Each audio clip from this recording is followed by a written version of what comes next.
नमस्कार दोस्तों, एग्जामोफोबिया के यूट्यूब प्लेटफॉर्म पे आप सभी लोगों का स्वागत है। अभी तक आप लोगों ने देखा होगा कि हम लोग जो है 17वीं बीपीएससी पीटी को मद्देनज़र रखते हुए अभी तक जो है यूटेरिया के टेस्ट पेपर हम लोगों ने 16 टेस्ट पेपर सॉल्व कर चुके हैं, जिसमें जो है जुनून सीरीज के भी कुछ टेस्ट पेपर थे और हम लोगों ने अभ्यास सीरीज को भी शुरू कर दिया था, जिसके तहत जो है एक जो है पेपर फुल लेंथ सॉल्व करवा चुके हैं। साथ ही हम लोगों ने जो है संस्कृति आईएएस के भी 4 टेस्ट पेपर सॉल्व करवा दिए हैं। हालांकि जो है टोटल संस्कृति आईएएस के 10 टेस्ट पेपर हैं और डेली एक टेस्ट पेपर सॉल्व करवाया जाएगा। इस तरीके से जो है संभावना है कि जो है ट्यूसडे वेडनेसडे तक जो है सारे पेपर संस्कृति आईएएस के ख़त्म हो जाएंगे। इसके पश्चात जो है हम लोग जो है दृष्टि आईएएस के टेस्ट पेपर भी सॉल्व करेंगे और जो है उधर से जो है परफेक्शन आईएएस के भी टेस्ट पेपर कंटिन्यूसली चलते रहेंगे। जैसे ही ये टेस्ट पेपर ख़त्म होंगे तो हम जो है और भी संस्थानों के टेस्ट पेपर हैं और जो नए टेस्ट पेपर आएंगे और करंट अफेयर आएगा, जीके आएगा, ये सभी जो है हम लोग बिहार से संबंधित जो है आपको सॉल्व करवाते चलेंगे, जिससे आप सभी लोगों की प्रैक्टिस मजबूत हो। तो आज का पेपर हम लोग जो है 5वें नंबर का टेस्ट पेपर सॉल्व करने वाले हैं। चलिए शुरू करते हैं क्वेश्चन नंबर 1 के साथ।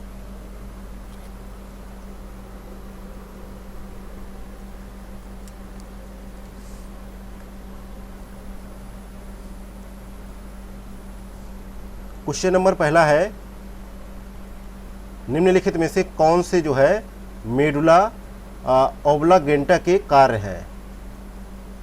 पहला है स्मरण शक्ति पर नियंत्रण, दूसरा है दृष्टि एवं श्रवण शक्ति पर नियंत्रण, तीसरा है हृदय स्पंदन एवं जो है रक्तचाप पर नियंत्रण, चौथा है जो है श्वसन तंत्र पर नियंत्रण। तो नीचे दिए गए कूट का प्रयोग कर सही उत्तर का चुनाव कीजिए।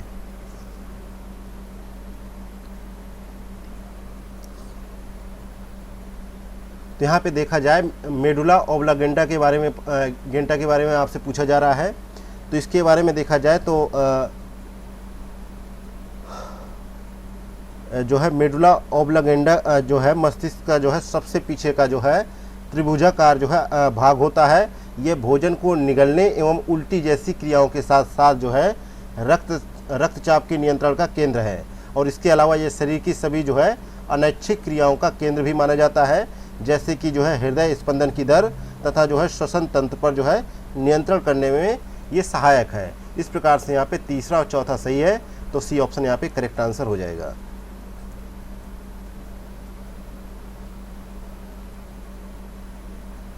जो मस्तिष्क का जो पिछला भाग बना होता है वो जो है सेरिबेलम तथा जो है मेडुला ऑब्लागेंटा का ही बना होता है और जो है सेरिबेलम होता है वह मानव शरीर का जो है दूसरा सबसे बड़ा भाग होता है। यह जो है बड़ी ठोस एवं जटिल संरचना होती है जो सेरिबेलम होती है और तथा सेरिब्रम के ठीक नीचे जो है पश्च भाग में ये पाया जाता है और यह गति नियंत्रण, समन्वय, शरीर का संतुलन तथा ऐच्छिक पेशियों की क्रिया का जो है निगमन जो है संपन्न करवाता है। इसके अलावा जो है तो यहाँ पे जो है 3 भागों में बांटा गया है। जो है मस्तिष्क जो है मुख्य रूप से एक होता है अग्र जो है मस्तिष्क, दूसरा है मध्य मस्तिष्क और लास्ट है पश्च जो है मस्तिष्क। तो आगे बढ़ते देखते क्वेश्चन नंबर दूसरा नंबर क्वेश्चन है, निम्नलिखित में से कौन सा एंजाइम जो है प्रोटीन एवं जो है पेप्टोन को एनीमो अम्ल में परिवर्तित करता है। तो यहाँ पे करेक्ट आंसर होगा, तो देखा जाए तो लगभग सभी जो है एंजाइम जो है क्या होते हैं, प्रोटीन होते हैं और जो कोशिकाओं में जो है जैव रासायनिक क्रियाओं की उत्प्रेरक का कार्य करता है। क्या करते हैं एंजाइम जो है क्या करते हैं, कोशिकाओं में जैव रासायनिक क्रियाओं की उत्प्रेरक का कार्य करते हैं। और जो प्रोटीन में एंजाइम होते हैं तो प्रोटीन में एंजाइम की क्रियाशीलता हेतु जो है इष्टतम तापक्रम की आवश्यकता होती है और एंजाइमस अभिक्रिया की दर को काफ़ी तीव्र कर देते हैं जो, इसलिए यहाँ पे देखा जाए तो इरेप्सिन जो है ये है जो है शेष प्रोटीन एवं पेप्टोन को जो है एनीमो अम्ल में परिवर्तित कर देता है। इसलिए यहाँ पे ए ऑप्शन करेक्ट आंसर हो जाएगा। इसके अलावा जो माल्टोज है, ये माल्टोज जो होता है तो माल्टोज को जो है ग्लूकोज शर्करा में परिवर्तित करता है और जो सुक्रोज है ये सुक्रोज को जो है ग्लूकोज एवं फ्रक्टोज में परिवर्तित करता है। इसके अलावा लाइपेज दे रखा है, तो लाइपेज जो है यह जो है इमल्सीकृत वसाओं को जो है ग्लिसरीन एवं जो है फैटी एसिड्स में परिवर्तित करता है। तो इसलिए ये जो है तीनों विकल्प गलत थे। नेक्स्ट क्वेश्चन नंबर तीसरा, निम्नलिखित में से कौन से जो है परजीवी कवक है? पक्सीनिया, पेनिसिलियम, अस्टिलागो और लाइकेन। तो नीचे दिए गए कूट का प्रयोग कर सही उत्तर का चयन करें।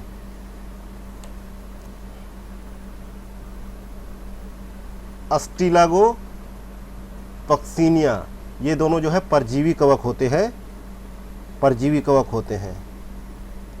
और जो है लाइकेन जो है सहजीवी कवक है। पहले समझ लेते हैं सहजीवी कवक होते क्या हैं। ये कवक जो है दूसरे पौधों के साथ साथ उगते हैं तथा एक दूसरे को लाभ पहुंचाते हैं, जैसे कि लाइकेन होता है। और इसके अलावा एक होता है जो है मृतोपजीवी। इस प्रकार के कवक जो है अपना भोजन जो है सदैव जो है सड़े गले कार्बनिक जो है पदार्थों से प्राप्त करते हैं, जिसमें जो है राइजोपस आता है और पेनिसिलियम आता है। इसके अलावा मोर्चेला भी इसी कैटेगरी में आता है। लेकिन जो परजीवी होते हैं ये अपना भोजन जंतुओं एवं पौधों के जीवित ऊतकों से प्राप्त करते हैं। तो यहाँ पे परजीवी के बारे में पूछा गया था, तो ए ऑप्शन करेक्ट आंसर हो जाएगा। अगला क्वेश्चन नंबर चौथा, निम्नलिखित में से कौन सा जो है जीवाणु रहित रोग नहीं है? जीवाणु रहित रोग नहीं है, इसके बारे में बताया गया है कि मानव रोगों को जो है मुख्यतः दो वर्गों में विभाजित किया जाता है। पहला होता है जन्मजात रोग, दूसरा होता है उपार्जित रोग। और जन्मजात रोग जो है गर्भावस्था तथा जन्म के समय से ही जीवों में जो है विद्यमान होते हैं, जैसे कि हीमोफीलिया और जो है अंधापन भी होता है।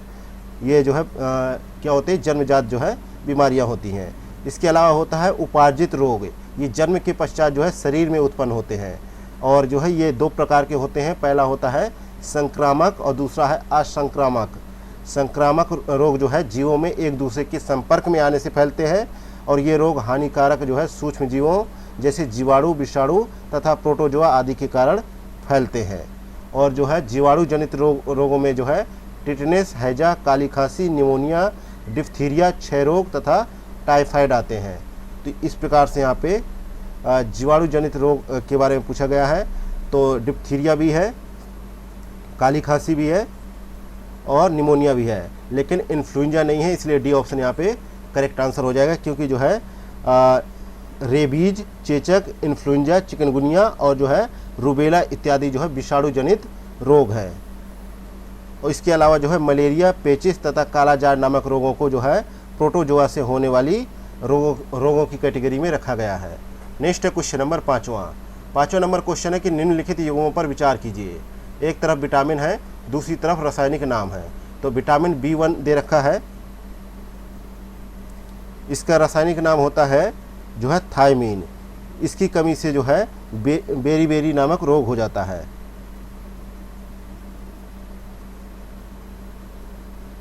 तो यहाँ पे इसका रासायनिक नाम गलत हो गया। अगला है विटामिन B5 का जो रासायनिक विज्ञान में नाम है वो जो है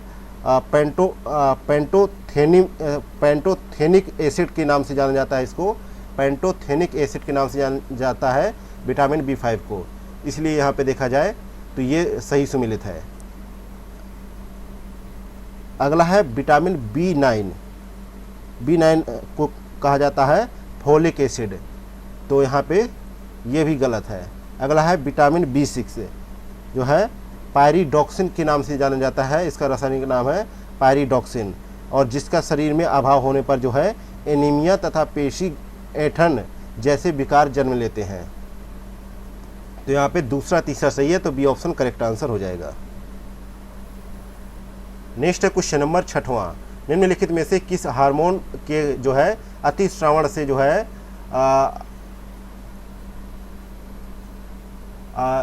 हाइपोग्लाइसीमिया नामक रोग हो जाता है। काफ़ी बड़े बड़े नाम आएंगे और इंग्लिश नाम आएंगे, तो थोड़ा सा जो है त्रुटि होने का चांस बना रहता है साइंस में। तो आप लोग इसमें जो है कमेंट अच्छा ही कीजिएगा, मतलब कि नेगेटिव कमेंट मत कीजिएगा, क्योंकि जो है मिस्टेक सबसे हो सकती है। तो यहाँ पे 6ठे नंबर का जो है करेक्ट आंसर होगा डी ऑप्शन, इंसुलिन। इंसुलिन के जो है अतिश्रावण से जो है क्या होता है, हाइपोग्लाइसीमिया नामक रोग हो जाता है।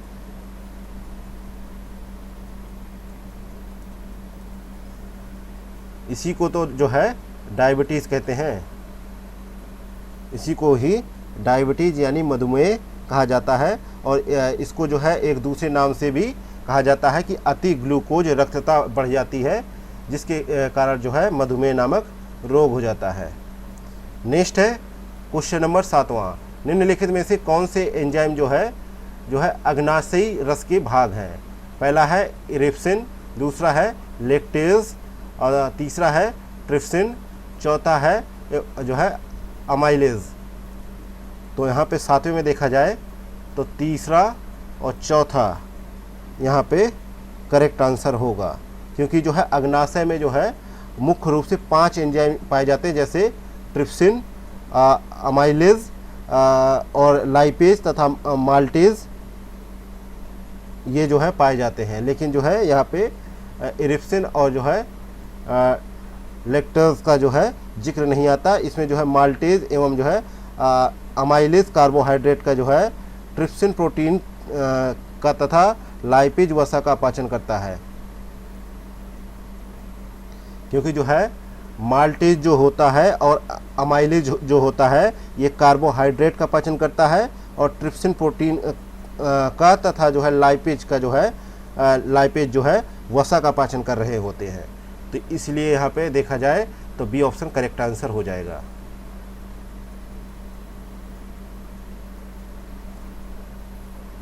नेक्स्ट है क्वेश्चन नंबर 8वां, धुराग्र संधि मानव कंकाल के किस भाग में उपस्थित होती है? तो ये जो संधि है ये जो है गर्दन एवं सिर में जो है उपस्थित होती है। ए ऑप्शन यहाँ पे करेक्ट आंसर है। नेक्स्ट है क्वेश्चन नंबर 9वां, निम्नलिखित में से कौन से जो है मानव में जो है अनुकंपी तंत्रिका तंत्र के कार्य हैं? पहला है पुतलियों का प्रसार, दूसरा है रक्त में शर्करा के स्तर में वृद्धि, तीसरा है मूत्राशय पेशियों का संकुचन, चौथा है लाल रुधिर कणिकाओं की संख्या में वृद्धि। तो नीचे दिए गए कोड का प्रयोग कर सही उत्तर का चुनाव करें। तो 9वें में हम देखें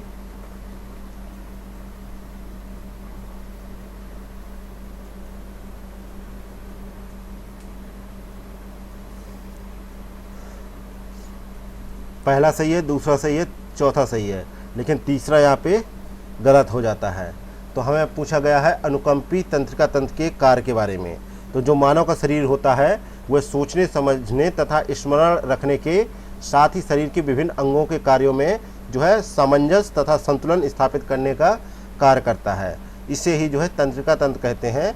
और जो है देखा जाए तो यहाँ पे जो मानव तंत्रिका तंत्र है इसको 3 भागों में हम लोग डिवाइड कर सकते हैं। पहला है केंद्रीय तंत्रिका तंत्र, दूसरा है परिधीय तंत्रिका तंत्र, और तीसरा है स्वचालित तंत्रिका तंत्र। और जो स्वायत्त जो है तंत्रिका तंत्र है ये मस्तिष्क एवं मेरुरज्जु तंत्रिकाओं का बना होता है। और इस तंत्र की अवधारणा जो है सर्वप्रथम जो है लैंगली द्वारा जो है 1921 में प्रस्तुत की गई। और इस तंत्र के जो है 2 भाग निर्धारित किए गए। पहला है अनुकंपी तंत्रिका तंत्र और जो है दूसरा है जो है परानुकंपी तंत्रिका तंत्र। तो अनुकंपी तंत्रिका तंत्र होता है इसके द्वारा जो है शरीर विभिन्न क्रियाओं का संचालन किया जा सकता है, जैसे कि आँख की पुतलियों का फैलना, रक्त में जो है शर्करा के स्तर को जो है शर्करा के स्तर को जो है बढ़ना, यह रुधिर में लाल रक्त कणिकाओं की संख्या में वृद्धि तथा मूत्राशय की पेशियों को फैलाता है। इसके अन्य कार्यों में जो है लाल ग्रंथियों के जो है श्रवण को कम करना और एड्रिनल श्रवण को बढ़ाना तथा हृदय स्पंदन की दर को बढ़ाना आदि सम्मिलित है। लेकिन मूत्राशय में पेशियों का संकुचन जो है इसमें सम्मिलित नहीं है, क्योंकि जो है यह जो है परानुकंपी तंत्रिका तंत्र का कार्य होता है, ना कि जो है अनुकंपी तंत्रिका तंत्र का। इसलिए यहाँ पे सी ऑप्शन करेक्ट आंसर हो जाएगा। अगला क्वेश्चन नंबर 10वां, पर्याप्त मात्रा में ऑक्सीजन की आपूर्ति नहीं होने के कारण मनुष्य का शरीर नीला पड़ जाता है। इस अवस्था को निम्नलिखित में से किस नाम से जाना जाता है?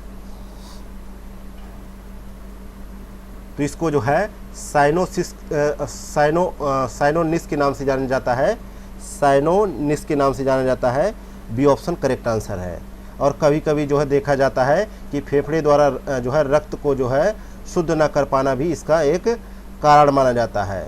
इसके अलावा जो है हार्ट मर्मरिंग में जो है हृदय की वे ध्वनियाँ हैं जो हृदय के निकट स्थित रक्त शिराओं में रक्त प्रवाह के कारण उत्पन्न होती हैं। अब बच्चों की तेज वृद्धि के साथ इसका होना जो है समान होता है। नेक्स्ट क्वेश्चन नंबर 11वां, मानव हृदय के संदर्भ में निम्नलिखित कथनों पर विचार करें। पहला कथन है यह जो है पाया मेटर नामक झिल्ली से घिरा होता है। दूसरा कथन है कि मनुष्य का जो चाप होता है वह वायुमंडलीय दाब से अधिक होता है। तीसरा कथन है पोटेशियम हृदय की धड़कन पर नियंत्रण के लिए उपयोगी है। तो उपर्युक्त कथनों में से सही कथन कौन सा है? तो 11 में देखा जाए तो दूसरा और तीसरा सही है, पहला यहाँ पे गलत है। तो बी ऑप्शन करेक्ट आंसर है। पहला क्यों गलत है? क्योंकि जो है हृदय जो है एक जो है केंद्रीय अंग होता है, आप लोग जानते होंगे। इसके बगैर जो है शरीर की कोई भी महत्वपूर्ण जो है गतिविधि करना और शरीर का संचालन करना संभव नहीं होता है। और इसके द्वारा जो है संपूर्ण शरीर में जो है रक्त का परिसंचरण किया जाता है। और मनुष्य का हृदय जो है झिल्ली की बनी एक थैली के भीतर होता है जिसे जो है पेरिकार्डियम तथा हृदय आवरण कहा जाता है।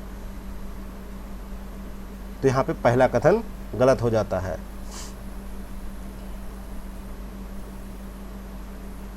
नेक्स्ट क्वेश्चन नंबर 12वां, सेरोटोनिन नामक हार्मोन निम्नलिखित में से कौन सी ग्रंथि द्वारा स्रावित होता है?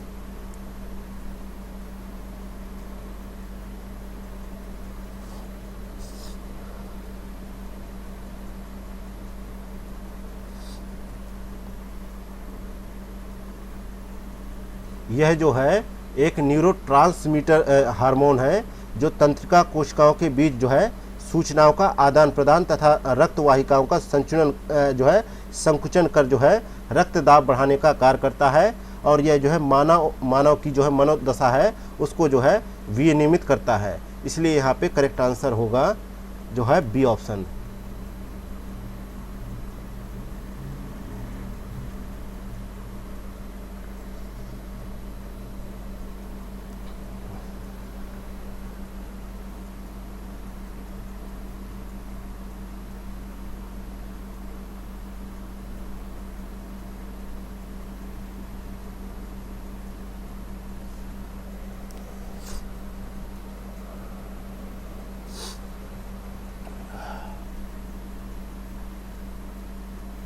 नेक्स्ट क्वेश्चन नंबर 13 है, निम्नलिखित में से कौन सा विटामिन जो है स्वप्न को पर्याप्त अवधि तक याद रखने में सहायक होता है? तो यहाँ पे जो है विटामिन का जो है शब्द का जो है सर्वप्रथम प्रयोग जो है सी फंक द्वारा 1911 में किया गया। और जो है हमारे शरीर में इस जो है कार्बनिक पदार्थ की आवश्यकता कम मात्रा में होती है और विटामिन जो है खाद्य पदार्थों से हमें प्राप्त होते हैं और हमारी शरीर की जो कमी होती है और जो रोग हो जाते हैं उनको नियंत्रित करने में जो है ये जो है विटामिन सहायक होते हैं।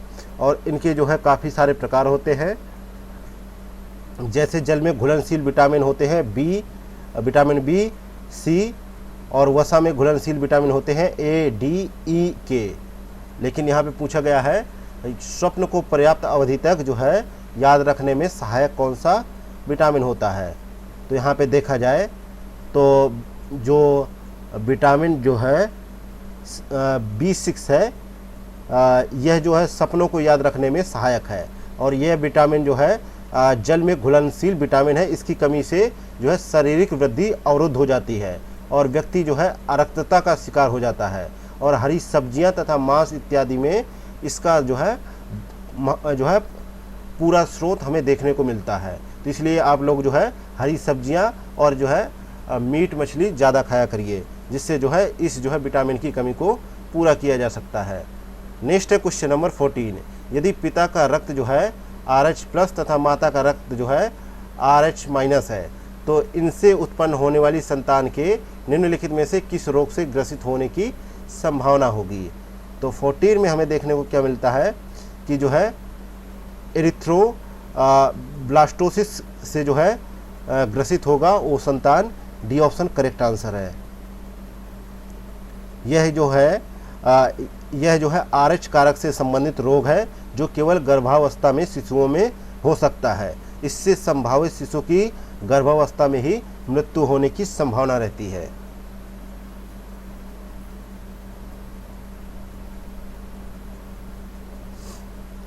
नेक्स्ट है क्वेश्चन नंबर 15, निम्नलिखित में से कौन सा जो है फाइलेरिया रोग का कारक है? तो यहाँ पे करेक्ट आंसर है वोउचेरिया जो है बैंक्रोफटाई, ये ऑप्शन यहाँ पे करेक्ट आंसर होगा। और इस रोग से जो है लसिका वाहिनी और जो है ग्रंथियाँ फूल जाती हैं, जिसे जो है फाइलेरियोसिस के नाम से जाना जाता है। ये ऑप्शन करेक्ट आंसर है। नेक्स्ट है क्वेश्चन नंबर 16 है, नीचे दो कथन दिए गए हैं, एक को अभिकथन ए तथा दूसरे को कारण आर कहा गया है। तो अभिकथन ए दे रखा है कि अल्कोहल के सेवन से मूत्र त्याग की जो है बारंबारता में बढ़ोतरी होती है। कारण आर दे रखा है कि अल्कोहल के सेवन से शरीर में जो है वेसोप्रेसिन का जो है स्राव बढ़ जाता है। तो नीचे दिए गए कूट का प्रयोग कर सही उत्तर का चयन करें। तो 16 में क्या दे रखा है? पहला ऑप्शन यहाँ पे सही है, अभिकथन सही है, परंतु कारण आर यहाँ पे गलत हो जाता है। तो यहाँ पे सी ऑप्शन करेक्ट आंसर हो जाएगा।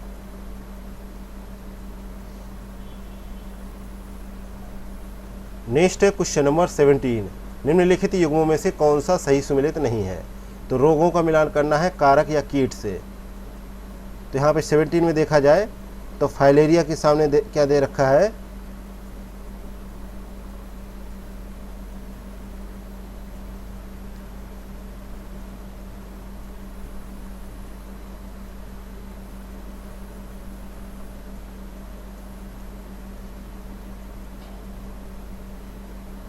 फाइलेरिया के सामने दे रखा है जो फाइलेरिया नामक रोग है, यह रोग जो है अनेक प्रकार के जो है जो सूत्रकृमियों के कारण होता है, जिनमें जो है वोउचेरिया बैंक्रोफटाई प्रमुख है। और इस रोग से जो है लसिका वाहिनी और ग्रंथियां जो है फूल जाती हैं, जिसे जो है हम लोग क्या कहते हैं फाइलेरियोसिस कहा जाता है। और यह रोग जो है मादा क्यूलेक्स मच्छर के काटने से फैलता है, इसलिए ये युग्म जो है सही सुमेलित है। अगला है मलेरिया, ये जो है मादा जो है एनाफ्लीज के कारण फैलता है, ये भी सही है। और यह रोग जो है प्लाज्मोडियम नामक परजीवी प्रोटोजोआ से होता है। और प्लाज्मोडियम जो है मादा एनाफ्लीज मच्छर के शरीर में स्थान बना लेता है, जिससे यह अपने डंक द्वारा मनुष्य के शरीर में पहुंचाकर उसे जो है रूग्ण कर देती है। और इस रोग में जो है लाल रुधिराणु जो आरबीसी होती है वो नष्ट हो जाती है तथा जो है खून की कमी शरीर में हमें देखने को मिलती है। अगला है डेंगू ज्वर, इसमें जो है मादा एडीज जो है एजिप्लटाई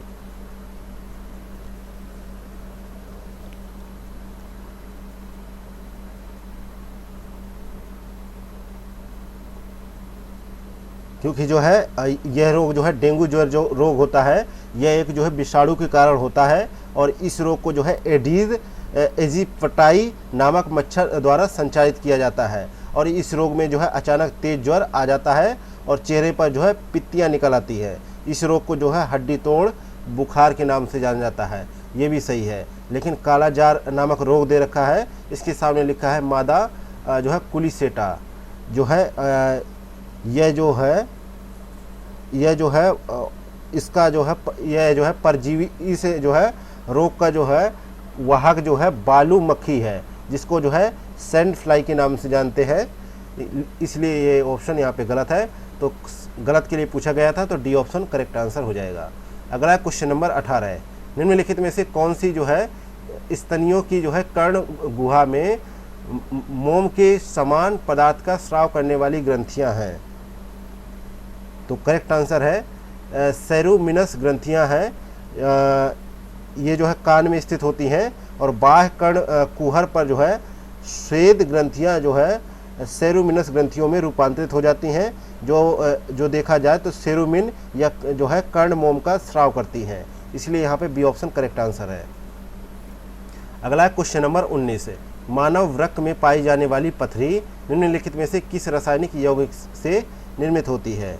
तो यह जो है कैल्शियम जो है ऑक्जेलेट नामक रासायनिक यौगिक से निर्मित होती है।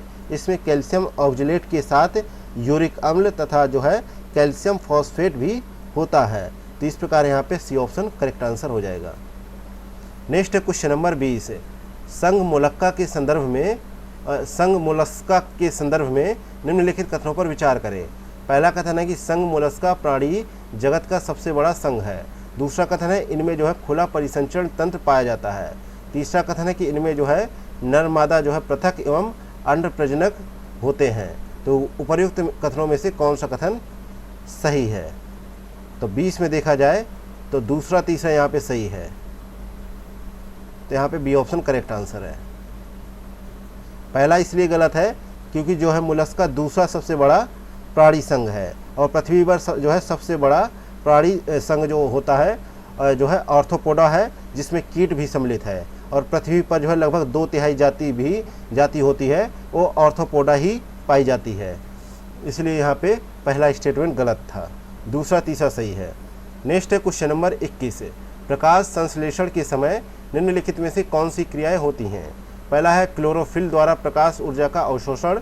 दूसरा है जो है रासायनिक ऊर्जा का प्रकाश ऊर्जा में रूपांतरण। तीसरा है जल अणुओं का हाइड्रोजन तथा ऑक्सीजन में अपघटन। और चौथा है कार्बन डाइऑक्साइड का जो है कार्बोहाइड्रेट में अपचयन। तो नीचे दिए गए कूट का प्रयोग कर सही उत्तर का चयन करें। तो 21 में हमें देखने को क्या मिलता है? जो है पहला तीसरा और चौथा सही है, लेकिन दूसरा यहाँ पे प्रकाश संश्लेषण के बारे में गलत है।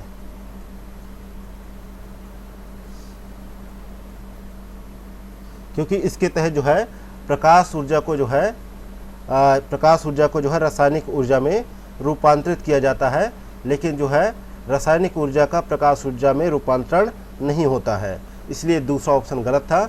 तो सी ऑप्शन यहाँ पे राइट आंसर हो जाएगा। नेक्स्ट है क्वेश्चन नंबर 22। निम्नलिखित में से कौन सा जो है पादप हार्मोन पुरानी एवं परिपक्व पत्तियों एवं फलों के जो है विलगन को बढ़ावा देता है? तो इसका नाम है जो है ऑक्सीसंस। ये ऑप्शन करेक्ट आंसर है। ऑक्सीसंस जो है कार्बनिक यौगिकों का जो है समूह होता है जो पौधों में जो है कोशिका विभाजन में भाग लेता है। और तने में जिस ओर जो है ऑक्सीजन की जो है अधिकता होती है उस ओर जो है वृद्धि अधिक होती है, और जड़ में इसकी अधिकता जो है वृद्धि को कम कर सकती है।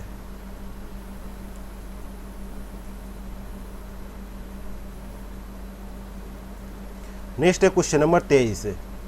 निम्नलिखित में से कौन सी जो है पादप कोशिका की विशेषता है?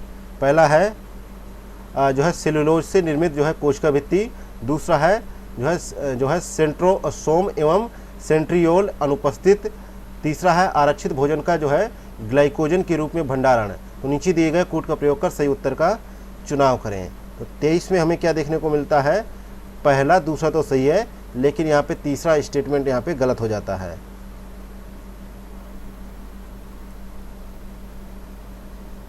क्योंकि जो है पादप कोशिका में जो आरक्षित भोजन होता है, भोजन जो है स्टार्च के रूप में भंडारित रहता है, जबकि जंतु कोशिका में आरक्षित भोजन जो है ग्लाइकोजन के रूप में भंडारित रहता है। इसलिए तीसरा स्टेटमेंट यहाँ पे गलत हो गया था। तो पहला ही दूसरा यहाँ पे सही होगा। नेक्स्ट है क्वेश्चन नंबर 24। निम्नलिखित में से किस शैवाल का प्रयोग अंतरिक्ष यात्रियों द्वारा भोजन के रूप में किया जाता है? तो यहाँ पे करेक्ट आंसर है जो है स्प्रूलाइना का प्रयोग किया जाता है। सी ऑप्शन यहाँ पे करेक्ट आंसर हो जाएगा।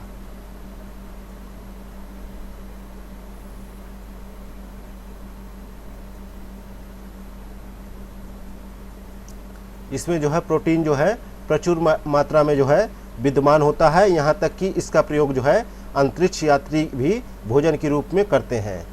नेक्स्ट है क्वेश्चन नंबर 25। समसूत्री विभाजन की निम्नलिखित जो है अवस्थाओं को क्रमानुसार व्यवस्थित कीजिए तथा नीचे दिए गए कूट का प्रयोग कर सही उत्तर का चयन करें। तो यहाँ पे जो है कोशिका विभाजन को जो है सर्वप्रथम जो है 1955 में जो है विर्चाऊ ने देखा था। और कोशिका का विभाजन 3 तरीकों से हो सकता है, असूत्री, समसूत्री और अर्धसूत्री। तो यहाँ पे आपसे पूछा गया है जो है समसूत्री के बारे में। तो इस कोशिका का विभाजन को जो है कायिक कोशिका विभाजन भी कहा जाता है, क्योंकि यह विभाजन कायिक कोशिकाओं में होता है और 2 एक समान कोशिकाओं का निर्माण होता है। और जो है समसूत्री विभाजन में जो है हालांकि कोशिका का विभाजन होता है लेकिन गुणसूत्रों की संख्या समान बनी रहती है। और इसमें जो है देखा जाए समसूत्री विभाजन को जो है सबसे पहले जो है वाल्थर फ्लेमिंग ने जो है 1879 में देखा और उन्होंने ही इसे जो है समसूत्री विभाजन का नाम दिया, जिसके तहत जो है प्रोफेज, मेटाफेज, एनाफेज और जो है टेलोफेज ये क्रम बनता है। तो यहाँ पे बी ऑप्शन करेक्ट आंसर हो जाएगा।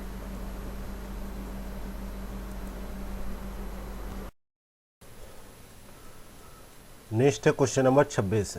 निम्नलिखित युग्मों पर विचार कीजिए। एक तरफ जो है कोशिकांग दे रखा है, दूसरी तरफ उनसे संबंधित कार्य दे रखा है। तो यहाँ पे पहला ऑप्शन है क्लोरोप्लास्ट। तो क्लोरोप्लास्ट को देखा जाए तो यहाँ पे क्लोरोप्लास्ट जो होता है वो हरे रंग के होते हैं और इनमें जो है प्रकाश जो संश्लेषण है वो जो है वर्णक पदार्थ क्लोरोफिल एवं जो है कैरोटीनॉइड्स पाए जाते हैं इसमें, और क्लोरोप्लास्ट होता है वो प्रकाश संश्लेषण में सहायक होता है, इसलिए पहला युग्म जो है सही सुमेलित है। अगला है क्रोमोप्लास्ट। क्रोमोप्लास्ट होता है वो पीले, नारंगी तथा लाल रंग के वर्णक पदार्थ पाए जाते हैं इसमें, और क्रोमोप्लास्ट जो है फूलों तथा फलों को जो है रंग प्रदान करते हैं, इसलिए यहाँ पे सामने लिखा है भोजन के भंडारण में सहायक, ये गलत है, इसका मिलान ऐसे होना चाहिए। और अगला है ल्यूकोप्लास्ट। तो ल्यूकोप्लास्ट होते हैं ये रंगहीन जो है प्लास्टिड होते हैं और जो है ल्यूकोप्लास्ट जो है भोजन के भंडारण में सहायक होते हैं। तो यहाँ पे पूछा गया है सही सुमेलित कौन सा है, केवल एक सही सुमेलित है, इसलिए ए ऑप्शन यहाँ पे राइट आंसर हो जाएगा।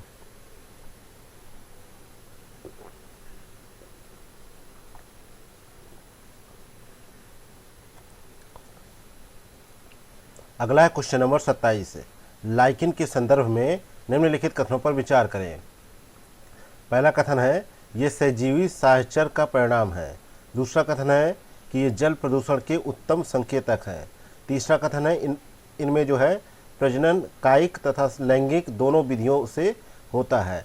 इसमें प्रजनन जो है कायिक और जो है लैंगिक दोनों विधियों से होता है। चौथा कथन है कि जो है परमेलिया सिक्सटिलिस का उपयोग जो है मिर्गी की औषधि निर्माण में किया जाता है। तो यहाँ पे 27 में आपसे पूछा गया है कौन सा कथन यहाँ पे सही है। पहला सही है, दूसरा यहाँ पे गलत है कि लाइकिन जो है वायु प्रदूषण के संकेतक होते हैं। जहाँ वायु प्रदूषण अधिक होता है वहाँ ये नहीं उग पाते, इसलिए दूसरा स्टेटमेंट यहाँ पे गलत है। बाकी पहला, तीसरा, चौथा सही है, इसलिए सी ऑप्शन करेक्ट आंसर हो जाएगा। अगला क्वेश्चन नंबर 28 है। राइबोसोम के संदर्भ में निम्नलिखित कथनों पर विचार करें। पहला कथन है कि यह एक झिल्ली रहित संरचना है। दूसरा कथन है कि इसका प्रमुख कार्य जो है प्रोटीन संश्लेषण है। तो उपर्युक्त कथनों में से कौन सा कथन सही है। तो 28 में देखा जाए तो दोनों कथन सही हैं, इसलिए सी ऑप्शन यहाँ पे करेक्ट आंसर है। जहाँ तक बात रही राइबोसोम की, तो इसकी खोज जो है पेलैंड ने जो है वर्ष 1955 में इसकी खोज की, और ये ऐसे कण हैं जो केवल इलेक्ट्रॉन सूक्ष्मदर्शी से ही दिखाई देते हैं। अगला है क्वेश्चन नंबर 29 है। निम्नलिखित में से कौन से प्रोटीन के कार्य है। पहला है कोशिकाओं की मरम्मत एवं वृद्धि, दूसरा है शरीर की सुरक्षा, तीसरा है हार्मोन का संश्लेषण, चौथा है मंड का जो है भोजन के रूप में संचयन। तो नीचे दिए गए कूट का प्रयोग कर सही उत्तर का चयन कीजिए। तो 29 में हमें क्या देखने को मिलता है, पहला सही है, दूसरा सही है, तीसरा सही है, लेकिन चौथा यहाँ पे मंड का भोजन के रूप में संचयन जो है प्रोटीन का कार्य नहीं है, क्योंकि जो है प्रोटीन का जो है सर्वप्रथम प्रयोग जो है जे बर्जिलियस ने जो है 1938 में किया था, और प्रोटीन मानव शरीर में विभिन्न प्रकार्यों को भी संपन्न करने में अपनी महत्वपूर्ण भूमिका निभाता है। तो इसके तहत देखा जाए तो मानव शरीर का लगभग 15% भाग जो है प्रोटीन से बना है, और यहाँ पे जो है प्रोटीन के कुछ कार्य होते हैं जिसमें जो है मंड का भोजन के रूप में संचयन उसका कार्य नहीं है। बाकी जो है यहाँ पे दिए हुए उसके कार्य हैं शरीर की सुरक्षा भी करना, और कुछ प्रोटीन जो है हार्मोन्स के जो है संश्लेषण में भी भाग लेते हैं और हीमोग्लोबिन के रूप में वह शरीर में गैसीय संवहन का कार्य करते हैं। इसके अलावा यह जो है प्रोटीन जो है एंटीबॉडीज के रूप में शरीर की सुरक्षा भी करती है। लेकिन चौथा सही नहीं है, इसलिए पहला, दूसरा, तीसरा यानी सी ऑप्शन करेक्ट है। अगला 30 नंबर क्वेश्चन, फ्लोएम के संदर्भ में निम्नलिखित कथनों पर विचार करें। पहला कथन है कि यह जल तथा लवण को पादप के विभिन्न भागों में पहुंचाता है। दूसरा कथन है यह नीचे से ऊपर की ओर एकल दिशा में कार्य करता है। तो उपर्युक्त कथनों में से कौन सा कथन यहाँ पे सही है? तो 30 में देखा जाए तो दोनों ही कथन यहाँ पे गलत है, इसलिए डी ऑप्शन यहाँ पे राइट आंसर हो जाएगा। जो फ्लोएम होता है, फ्लोएम जो है खाद्य पदार्थों को पत्तों से पादप के अन्य भागों तक पहुंचाता है, जबकि जो है जाइलम जो है जल तथा लवण को पत्तियों तक पहुंचाता है। इसलिए पहला स्टेटमेंट गलत है। जबकि दूसरा स्टेटमेंट के तहत देखा जाए तो फ्लोएम जो होता है वो सभी दिशाओं में कार्य करता है, जबकि जो है जाइलम नीचे से ऊपर की ओर जो है एकल दिशा में कार्य कर रहा होता है। इसलिए यहाँ पे दोनों कथन गलत है। नेक्स्ट है क्वेश्चन नंबर 31 है, निम्नलिखित में से कौन सी जो है वाष्पोत्सर्जन के उद्देश्य हैं? पहला है प्रकाश संश्लेषण के लिए जल का जो है संभरण, दूसरा है खनिजों का पौधे के सभी अंगों तक परिवहन, तीसरा है पत्ती की सतह का शीतलन। तो नीचे दिए गए कूट का प्रयोग कर सही उत्तर का चयन करना है। तो 31 में देखा जाए तो तीनों ही विकल्प सही है, डी ऑप्शन करेक्ट आंसर है।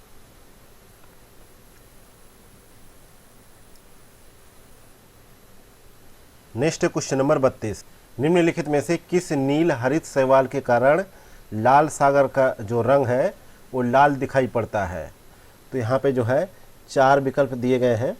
तो यहाँ पे देखा जाए तो डी ऑप्शन करेक्ट आंसर हो जाएगा, जो है ट्राइको डेस्मियम जो है एरिथ्रीमियम। तो यहाँ पे डी ऑप्शन करेक्ट आंसर है। अगला है क्वेश्चन नंबर 33, पौधों की वृद्धि मापने के लिए निम्नलिखित में से किस यंत्र का प्रयोग किया जाता है? तो पौधों की जो है वृद्धि मापने के लिए जो है ऑक्सेनोमीटर का प्रयोग किया जाता है। बी ऑप्शन करेक्ट है। नेक्स्ट क्वेश्चन नंबर 34 है, निम्नलिखित में से कौन सी विशेषताएं जो है कायिक प्रवर्धन के संदर्भ में सही है? पहला है जनन की अलैंगिक प्रक्रिया, दूसरा है फूलों एवं फलों की अतिशीघ्र प्राप्ति, तीसरा है संतति अपने जनक के समान, और चौथा है अनुकूलन की क्षमता अधिक होना। तो नीचे दिए गए कूट का प्रयोग कर सही उत्तर का चयन करें।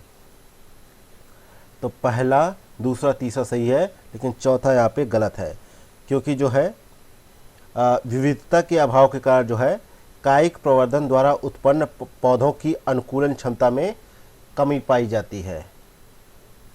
तो इसलिए यहाँ पे चौथा गलत है, सी ऑप्शन करेक्ट आंसर हो जाएगा।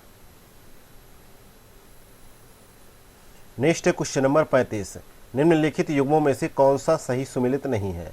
एक तरफ सिद्धांत है, दूसरी तरफ जो है उनसे संबंधित जो है प्रतिपादक है। तो यहाँ पे उत्परिवर्तन का सिद्धांत दे रखा है। इसके अनुसार जो है जीवित जीव जो है अपने जीन में परिवर्तन विकसित कर सकते हैं जो जीव को बहुत बदल देते हैं। इन परिवर्तनों को अगली पीढ़ी तक पहुंचाया जाता है और नई प्रजातियों के विकास की ओर ले जाया जाता है। तो यहाँ पे और इस प्रजाति को जो है एक बार एक नई प्रजाति विकसित हो जाने के बाद जो है यह स्थिर हो जाती है और परिवर्तन स्थिर हो जाता है। यह सिद्धांत जो है ह्यूगो डी व्रीज के द्वारा प्रस्तुत किया गया था, इसलिए पहला युग्म जो है सही है। अगला है जैव विकास का जो है सिद्धांत, इसको जो है चार्ल्स डार्विन ने जो है दिया था, ये भी सही है। ओपेरॉन अवधारणा जो है किसने दी थी? इस अवधारणा को जो है फ्रेंकोइस जैकब और जैक्स मोनोड ने इसको दिया था, ना कि स्पेंसर ने, इसलिए ये गलत है। तो यही सही हो जाएगा, क्योंकि जो है पूछा गया है कि कौन सा सही सुमेलित नहीं है। बाकी ये सही है कि जो है उपार्जित लक्षणों का सिद्धांत जो है लेमार्क ने दिया था। नेक्स्ट है क्वेश्चन नंबर 36 है, निम्नलिखित में से कौन सी जो है यूकैरियोटिक कोशिकाओं की विशेषताएं हैं? पहला है पूर्ण विकसित केंद्रक, दूसरा है समसूत्री कोशिका विभाजन, तीसरा है लैंगिक जनन। तो नीचे दिए गए कूट का प्रयोग कर सही उत्तर का चयन करें। तो यहाँ पे 36 में देखा जाए तीनों ही ऑप्शन सही है, इसलिए सी ऑप्शन यहाँ पे करेक्ट आंसर हो जाएगा। नेक्स्ट है क्वेश्चन नंबर 37। 37 नंबर क्वेश्चन है अवायवीय श्वसन के संदर्भ में निम्नलिखित कथनों पर विचार करें। पहला कथन है इसमें कार्बन डाइऑक्साइड और जल का निर्माण होता है। दूसरा कथन है इससे जो है वायवीय श्वसन की अपेक्षा अधिक जो है ऊर्जा मुक्त होती है। तीसरा कथन है कि श्वसन की पूरी प्रक्रिया कोशिका द्रव में संपन्न होती है। तो उपर्युक्त कथनों में से सही कथन कौन सा है ये आपको बताना है। तो 37 में देखा जाए तो यहाँ पे केवल तीसरा कथन सही है, पहला दूसरा यहाँ पे गलत है, इसलिए सी ऑप्शन यहाँ पे राइट आंसर हो जाएगा। पहला इसलिए गलत है क्योंकि जो है इसमें अंतिम उत्पाद के रूप में जो है लैक्टिक अम्ल अथवा इथेनॉल का निर्माण होता है, ना कि कार्बन डाइऑक्साइड और जल का। और दूसरा इसलिए गलत है कि अवायवीय श्वसन जो है ऑक्सीजन की अनुपस्थिति में होता है और इसमें ग्लूकोज का पूर्ण विखंडन नहीं होता है, इसलिए इससे जो है वायवीय श्वसन की अपेक्षा कम ऊर्जा मुक्त होती है। तो यहाँ पे 2 कथन सही है, 2 कथन गलत है, 1 सही है तीसरे नंबर का। नेक्स्ट है क्वेश्चन नंबर 38। निम्नलिखित में से कौन सा जो है सत्य फल नहीं है। तो 38 में देखा जाए तो बी ऑप्शन सहतूत को जो है सत्य फल नहीं कहा जाता है, यहाँ पे बी ऑप्शन करेक्ट है। नेक्स्ट है क्वेश्चन नंबर 39। निम्नलिखित युग्मों में से कौन सा सही सुमेलित नहीं है। एक तरफ वर्ग दे रखा है, दूसरी तरफ पादप दे रखा है, तो इनका बताना है कि किस वर्ग से ये बिलोंग करते हैं। तो यहाँ पे जो है जिम्नोस्पर्म वर्ग दे रखा है, इसका पादप कहा गया है कि जो है मार्केंसिया है, ये यहाँ पे जो है गलत हो जाता है, क्योंकि जो है जिम्नोस्पर्म जो है के बारे में बात की जाए तो इस वर्ग के जो है पौधों में बीज जो है फल के अंदर न होकर नग्न अवस्था में पाया जाता है, और ये जो है आवृत्त बीजी जो है भी कहलाते हैं, जैसे कि जामिया, थुजा, पाइनस और जो है अराकेरिया, ये जो है जिम्नोस्पर्म के उदाहरण हैं। लेकिन जो है मार्केंसिया दे रखा है, तो मार्केंसिया जो है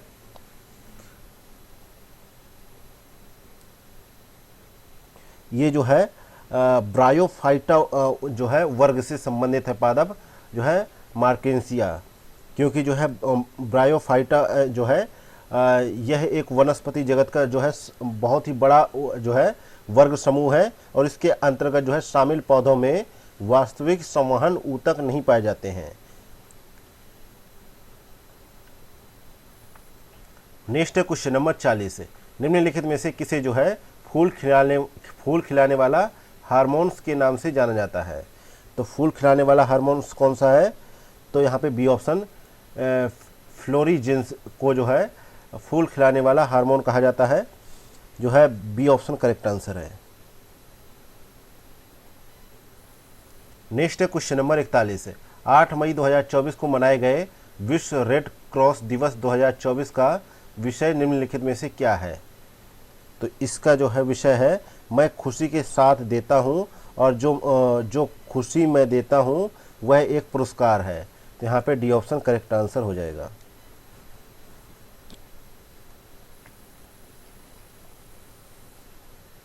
नेक्स्ट है क्वेश्चन नंबर 42। हाल ही में बंगाल की खाड़ी में आए गंभीर चक्रवाती तूफान रेमल का नामकरण निम्नलिखित में से किस देश के द्वारा किया गया है।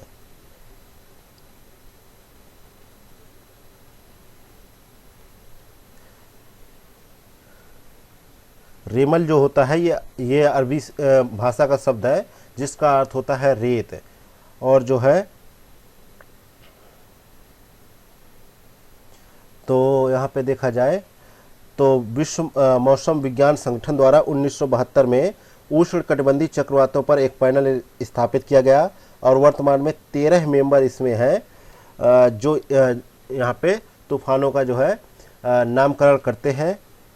और यह जो तूफान आया था इसका नामकरण जो है ओमान के द्वारा किया गया था, इसलिए डी ऑप्शन यहाँ पे करेक्ट आंसर हो जाएगा। अगला क्वेश्चन नंबर 43। हाल ही में निम्नलिखित में से कौन जो है माउंट एवरेस्ट पर चढ़ने वाली सबसे कम उम्र की जो है भारतीय महिला बनी है। तो उनका नाम क्या है ये आपको बताना है। तो इनका नाम है काम्या कार्तिकेयन। यहाँ पे ये ऑप्शन करेक्ट आंसर है।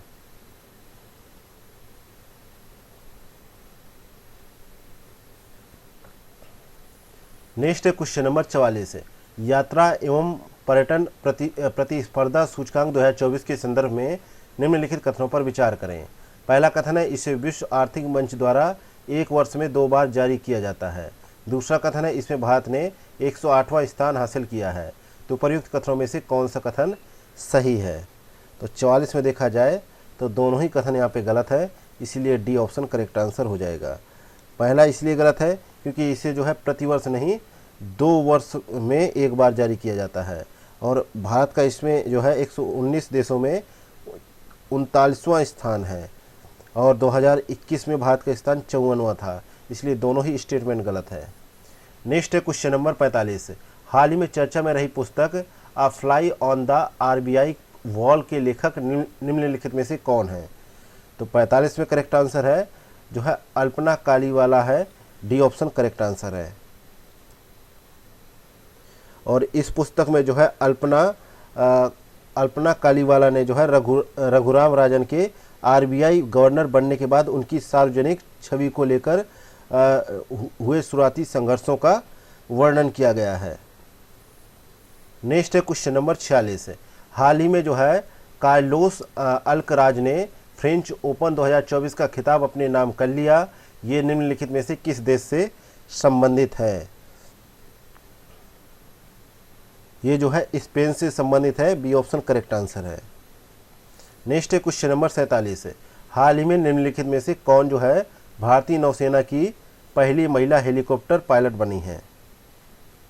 तो इनका नाम है जो है अनामिका राजीव, ये ऑप्शन करेक्ट आंसर है। नेक्स्ट है क्वेश्चन नंबर 48, जून 2024 में निम्नलिखित में से किन देशों को संयुक्त राष्ट्र सुरक्षा परिषद में अस्थायी सदस्य के रूप में चुना गया है? पहला है डेनमार्क, दूसरा है इथोपिया, तीसरा है पाकिस्तान, चौथा है सोमालिया। तो नीचे दिए गए कूट का प्रयोग कर सही उत्तर का चयन करें। तो यहाँ पे जो है 48 में देखा जाए तो यहाँ पे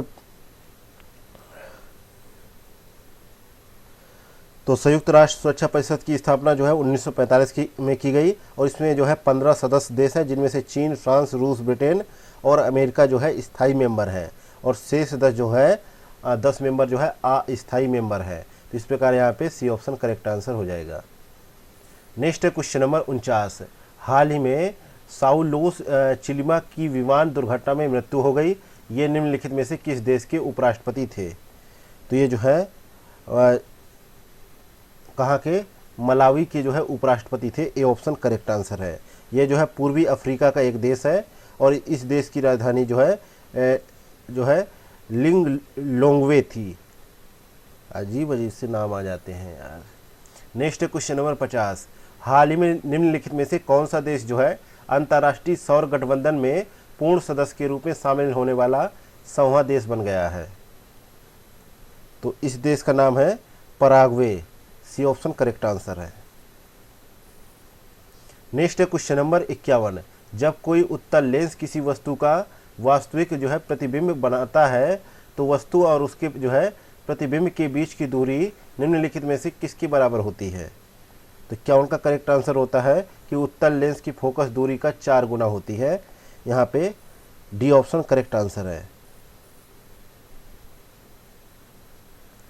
नेक्स्ट है क्वेश्चन नंबर 52, नीचे 2 कथन दिए गए हैं, जिनमें से एक को अभिकथन ए तथा दूसरे को कारण आर कहा गया है। अभिकथन ए दे रखा है, किसी माध्यम में जो है ध्वनि की चाल आवृत्ति पर निर्भर करती है।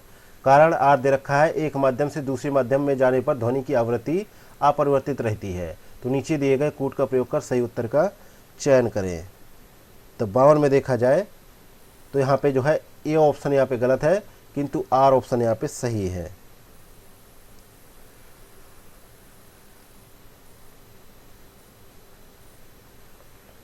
नेक्स्ट है क्वेश्चन नंबर 53,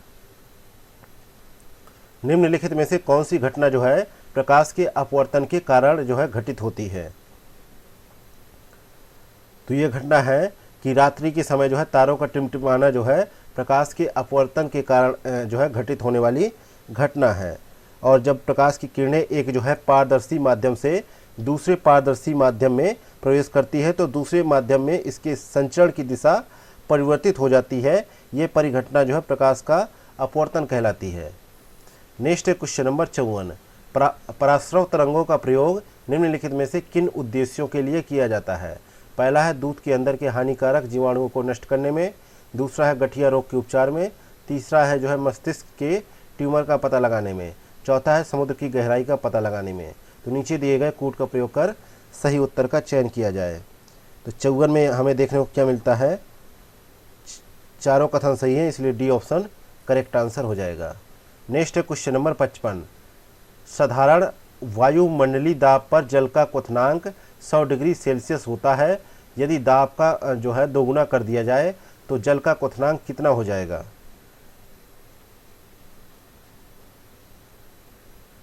तो जल का क्वथनांक जो है 125 डिग्री सेल्सियस हो जाएगा।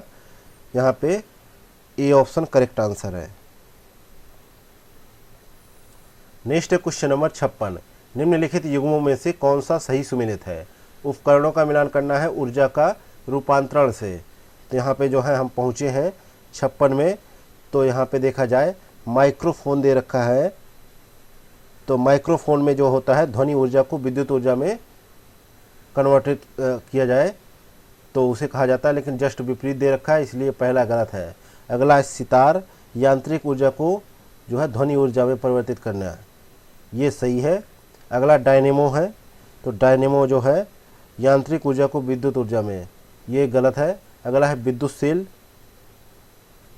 तो रासायनिक ऊर्जा को विद्युत ऊर्जा में, ये भी गलत है। तो बी ऑप्शन करेक्ट हो जाएगा। नेक्स्ट है क्वेश्चन नंबर 57।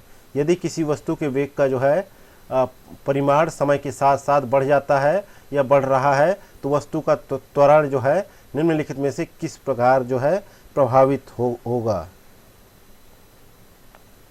तो यहाँ पे देखा जाए कि कोई वस्तु जो है इकाई समय में किसी निश्चित दिशा में जितनी दूरी तय करती है, अर्थात जितनी जो है विस्थापित होती है, वह उस वस्तु का वेग कहलाता है। और ये जो है एक सदिश राशि है, इसका एसआई मात्रक मीटर प्रति सेकेंड होता है।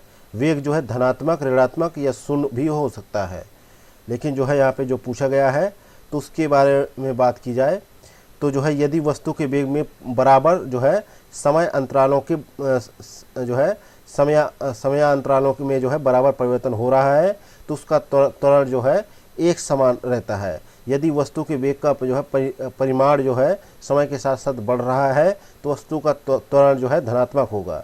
यदि वेग का जो है परिमाण जो है घट रहा है तो जो है त्वरण जो है ऋणात्मक होगा, तब यह जो है मंदन कहलाएगा। तो यहाँ पे करेक्ट आंसर है ए ऑप्शन। नेक्स्ट है क्वेश्चन नंबर 58। निम्नलिखित में से कौन सा जो है विद्युत चुंबकीय बल को प्रदर्शित नहीं करता है?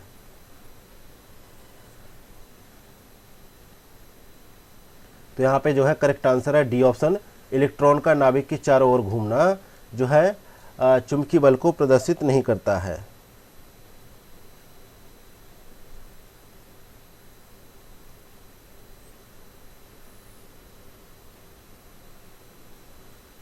नेक्स्ट है क्वेश्चन नंबर 59।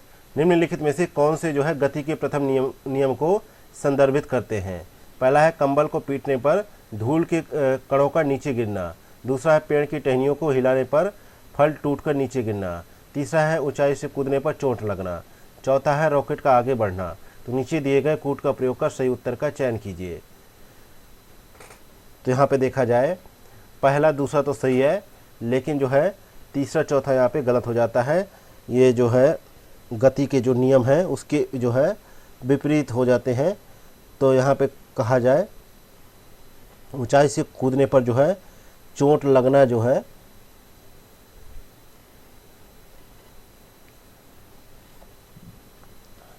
और रॉकेट का आगे बढ़ना,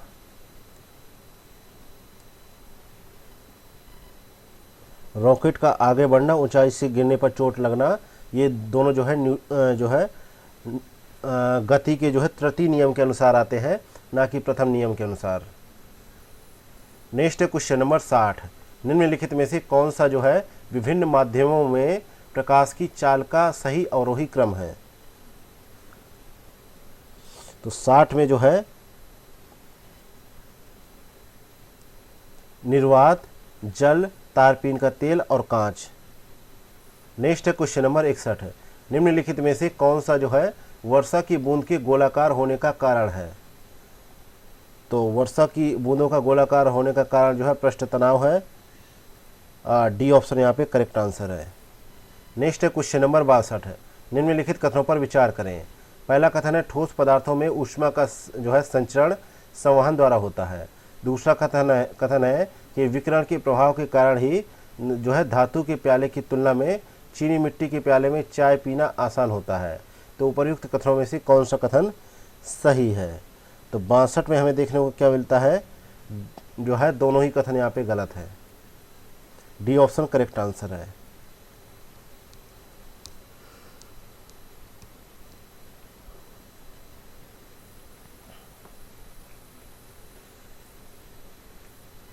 नेक्स्ट है क्वेश्चन नंबर 63 है, यदि किसी वस्तु के वेग को दोगुना कर दिया जाए तो उस वस्तु की गतिज ऊर्जा पर निम्नलिखित में से क्या प्रभाव पड़ेगा।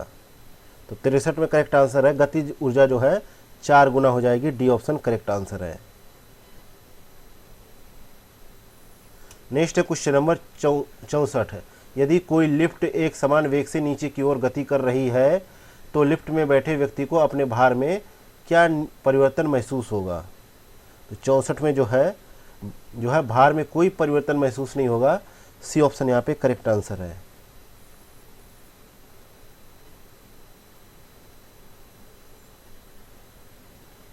अगला क्वेश्चन नंबर 65 है, यदि अन्य कारकों को समान रखते हुए दाब को बढ़ाकर दोगुना कर दिया जाए तो ध्वनि की चाल पर क्या प्रभाव पड़ेगा। तो 65 में हमें देखने को क्या मिलता है कि ध्वनि की चाल जो है क्या होगा, चाल जो है अपरिवर्तित रहेगी। तो यहाँ पे जो है डी ऑप्शन करेक्ट आंसर हो जाएगा। नेक्स्ट है क्वेश्चन नंबर 66 है। 66 नंबर क्वेश्चन है, किसी चालक का प्रतिरोध निम्नलिखित में से किन पर निर्भर करता है। पहला चालक की लंबाई, दूसरा है अनुप्रस्थ काट का क्षेत्रफल, तीसरा है पदार्थ की प्रकृति। तो नीचे दिए गए कूट का प्रयोग कर सही उत्तर का चयन कीजिए। तो तीनों ही कथन सही है, इसलिए डी ऑप्शन यहाँ पे करेक्ट आंसर हो जाएगा। नेक्स्ट है क्वेश्चन नंबर 67 है, न्यूटन के गति के प्रथम नियम के संदर्भ में निम्नलिखित कथनों पर विचार करें। पहला कथन है किसी वस्तु का त्वरण उसके जो है द्रव्यमान के जो है व्युत्क्रमानुपाती होता है। दूसरा कथन है सभी वस्तुओं का अपनी प्रारंभिक अवस्था में बने रहना उनके जड़त्व को दर्शाता है। तो सही कथन को यहाँ पे सही कथन को नहीं, गलत कथन को यहाँ पे चुनना है। तो 67 में देखा जाए केवल पहला कथन सही है, जबकि दूसरा कथन यहाँ पे गलत हो जाता है। तो ए ऑप्शन यहाँ पे राइट आंसर हो जाएगा।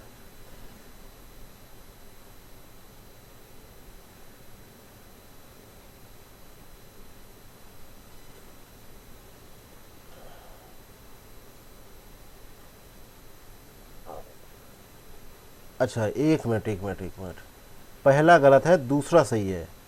पहला गलत है दूसरा सही है। तो यहाँ पे केवल जो है गलत के लिए पूछा गया है, तो इसलिए पहला यहाँ पे गलत है, इसलिए ए ऑप्शन करेक्ट आंसर है। क्योंकि जो है न्यूटन की गति का दूसरा नियम हमें यह बताता है कि किसी वस्तु का शुद्ध बल द्वारा जो है उत्पादित त्वरण जो है सीधे शुद्ध बल के जो है परिमाण के जो है समानुपाती होता है और शुद्ध बल की समान दिशा में और वस्तु के जो है द्रव्यमान के जो है व्युत्क्रमानुपाती होता है। लेकिन यहाँ पे दूसरा स्टेटमेंट सही था।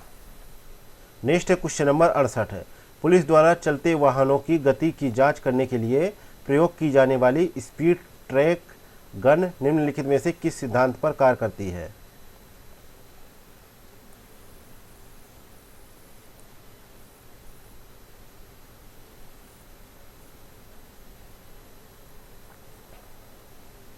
तो यहाँ पे जो है डॉपलर प्रभाव के तहत काम करती है। ए ऑप्शन करेक्ट आंसर है।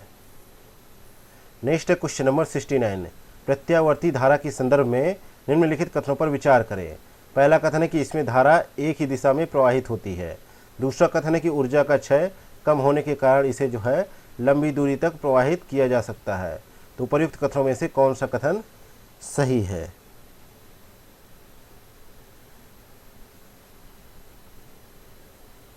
तो यहाँ पे पहला कथन जो है गलत है, दूसरा यहाँ पे सही है। तो बी ऑप्शन करेक्ट आंसर हो जाएगा। नेक्स्ट है क्वेश्चन नंबर 70। यदि दो समतल दर्पण एक दूसरे की ओर 60 डिग्री कोण पर झुके हुए रखे हैं तो इनके मध्य रखी किसी बिंदु रूप वस्तु के बनने वाले प्रतिबिंबों की संख्या निम्नलिखित में से क्या होगी। तो 70 का करेक्ट आंसर है 5 होगी, ए ऑप्शन करेक्ट आंसर है। नेक्स्ट है क्वेश्चन नंबर 71। पेट की अम्लता को दूर करने के लिए निम्नलिखित में से किसका प्रयोग किया जाता है। तो 71 का करेक्ट आंसर है बी ऑप्शन, मैग्नीशियम हाइड्रोक्साइड का इस्तेमाल किया जाता है। बी ऑप्शन यहाँ पे करेक्ट आंसर है। नेक्स्ट है क्वेश्चन नंबर 72। निम्नलिखित में से कौन से भौतिक परिवर्तन है। पहला है लोहे में जंग लगना, दूसरा है जल से बर्फ बनना, तीसरा है नमक का जल में घुलना, चौथा है दूध से दही बनना। तो नीचे दिए गए कूट का प्रयोग कर सही उत्तर का चयन करें। तो यहाँ पे 72 में देखा जाए भौतिक परिवर्तन है जल से बर्फ बनना, ये भी सही है। चीनी या नमक का जल में घुल जाना, ये भी सही है। गर्म करने पर धातु का विस्तार होना और ठंडा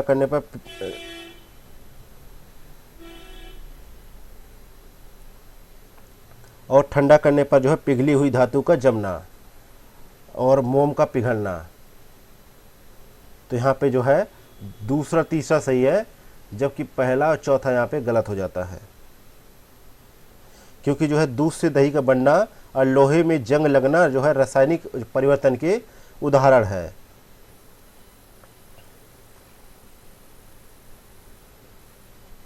नेक्स्ट है क्वेश्चन नंबर 73।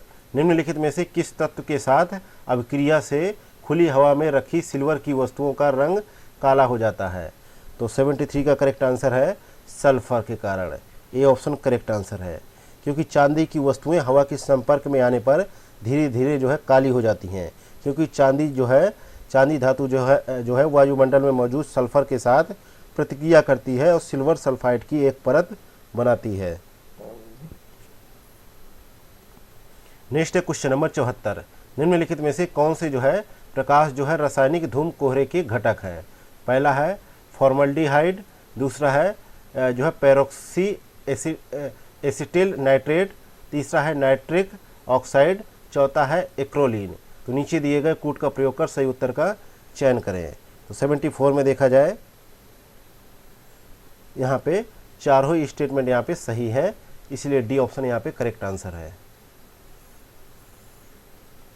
नेक्स्ट है क्वेश्चन नंबर 75। एक्वा रेजिया निम्नलिखित में से किनका मिश्रण है। तो 75 में देखा जाए यहाँ पे सांद्र हाइड्रोक्लोरिक अम्ल एवं सांद्र नाइट्रिक अम्ल का मिश्रण है। इसको अम्लराज के नाम से भी जाना जाता है।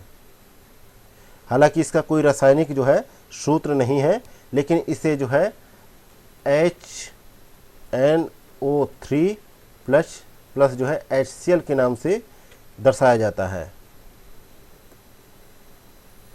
नेक्स्ट है क्वेश्चन नंबर 76। निम्नलिखित में से किन अनुप्रयोगों में क्रिस्टलीकरण विधि का प्रयोग किया जाता है।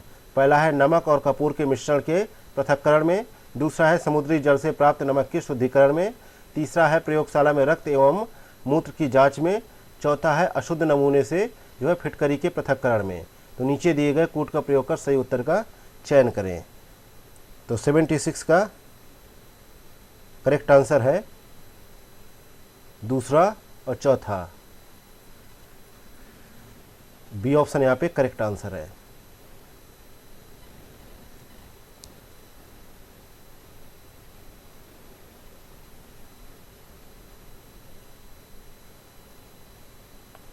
नमक और कपूर के मिश्रण के पृथक्करण में ऊर्ध्वपातन विधि का प्रयोग किया जाता है, ना कि क्रिस्टलीकरण विधि का। इसलिए पहला स्टेटमेंट गलत था। और तीसरा इसलिए गलत है क्योंकि कहा गया है प्रयोगशाला में रक्त एवं मूत्र की जांच में कपड़े धोने की मशीन में भीगे कपड़ों से जल निचोड़ने में तथा क्रीम से मक्खन निकालने में अपकेंद्रण विधि का प्रयोग किया जाता है। आगे बढ़ते हैं, देखते हैं क्वेश्चन नंबर 77। निम्नलिखित में से किस लवण की उपस्थिति से आतिशबाजी में हरा रंग आता है। तो ये बेरियम की क्लोराइड लवण के कारण जो है ये दिखाई देता है। तो यहाँ पे बी ऑप्शन करेक्ट आंसर हो जाएगा। नेक्स्ट है क्वेश्चन नंबर 78। जल की स्थायी कठोरता को दूर करने में निम्नलिखित में से किस विधि का प्रयोग किया जाता है? तो यहाँ पे जो है 78 का करेक्ट आंसर है जो है परम्यूटेट विधि का प्रयोग किया जाता है। सी ऑप्शन यहाँ पे करेक्ट आंसर है। इस विधि में जो है सोडियम जियोलाइट का प्रयोग किया जाता है और यह वास्तव में सोडियम एल्युमिनियम सिलिकेट नामक पदार्थ है। नेक्स्ट है क्वेश्चन नंबर 79। प्रोड्यूसर गैस निम्नलिखित में से किन गैसों का मिश्रण है? तो यह गैस जो है कार्बन मोनोऑक्साइड एवं नाइट्रोजन का मिश्रण होता है, जिसमें 60% जो है नाइट्रोजन गैस, 30% जो है कार्बन मोनोऑक्साइड विद्यमान होता है। इसमें अशुद्धि के रूप में थोड़ा कार्बन डाइऑक्साइड भी विद्यमान रहता है। तो यहाँ पे जो है बी ऑप्शन करेक्ट आंसर हो जाएगा। नेक्स्ट है क्वेश्चन नंबर 80। निम्नलिखित युग्मों पर विचार कीजिए। एक तरफ रेडियो एक्टिव 6 है, दूसरी तरफ उनसे संबंधित उत्सर्जन है। तो अल्फा 6 जो दे रखा है, अल्फा 6 दे रखा है, जिसमें हीलियम जो है नाभिक उत्सर्जित होती है और इनकी मात्रा जो है हाइड्रोजन परमाणु की मात्रा से 4 गुना अधिक होती है। तो पहला युग्म जो है सही सुमेलित है। अगला है बीटा 6। इसमें जो है इलेक्ट्रॉन अथवा पॉजिट्रॉन जो है उत्सर्जित होते हैं, ये भी सही है। अगला है गामा 6। तो इसमें जो है कहा गया है फोटोन का दिया गया है, फोटोन उत्सर्जित होता है, तो ये भी सही है। तो सभी तीनों युग्म सही सुमेलित है, इसलिए सी ऑप्शन करेक्ट है। अगला है क्वेश्चन नंबर 81। निम्नलिखित में से किस रसायन का प्रयोग जो है मतदाताओं की उंगली पर निशान लगाने के लिए किया जाता है? तो इस रसायन का नाम है सिल्वर नाइट्रेट। ए ऑप्शन करेक्ट है। नेक्स्ट है क्वेश्चन नंबर 82। क्लोरीन का उपयोग निम्नलिखित में से किन कार्यों में किया जाता है? पहला है पेयजल में उपस्थित रोगाणुओं को नष्ट करने में, दूसरा है मस्टर्ड गैस के उत्पादन में, तीसरा है विरंजक के रूप में, चौथा है कच्चे फलों को पकाने में। तो नीचे दिए गए कूट का प्रयोग कर सही उत्तर का चयन करें।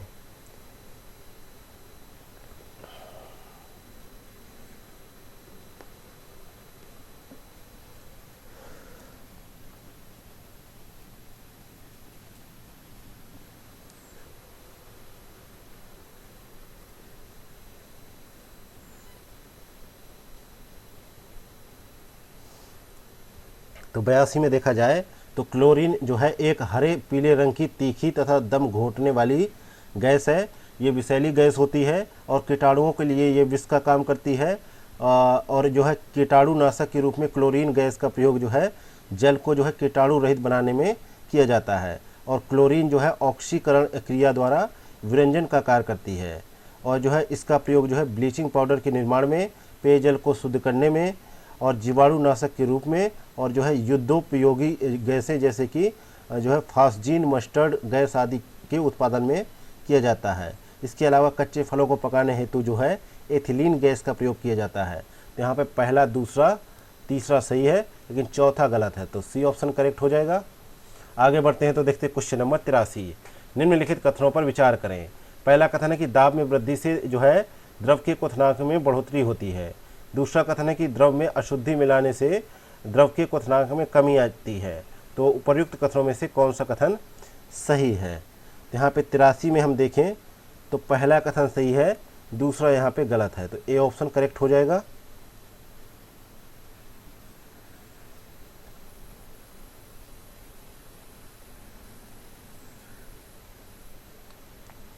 Next question number 84।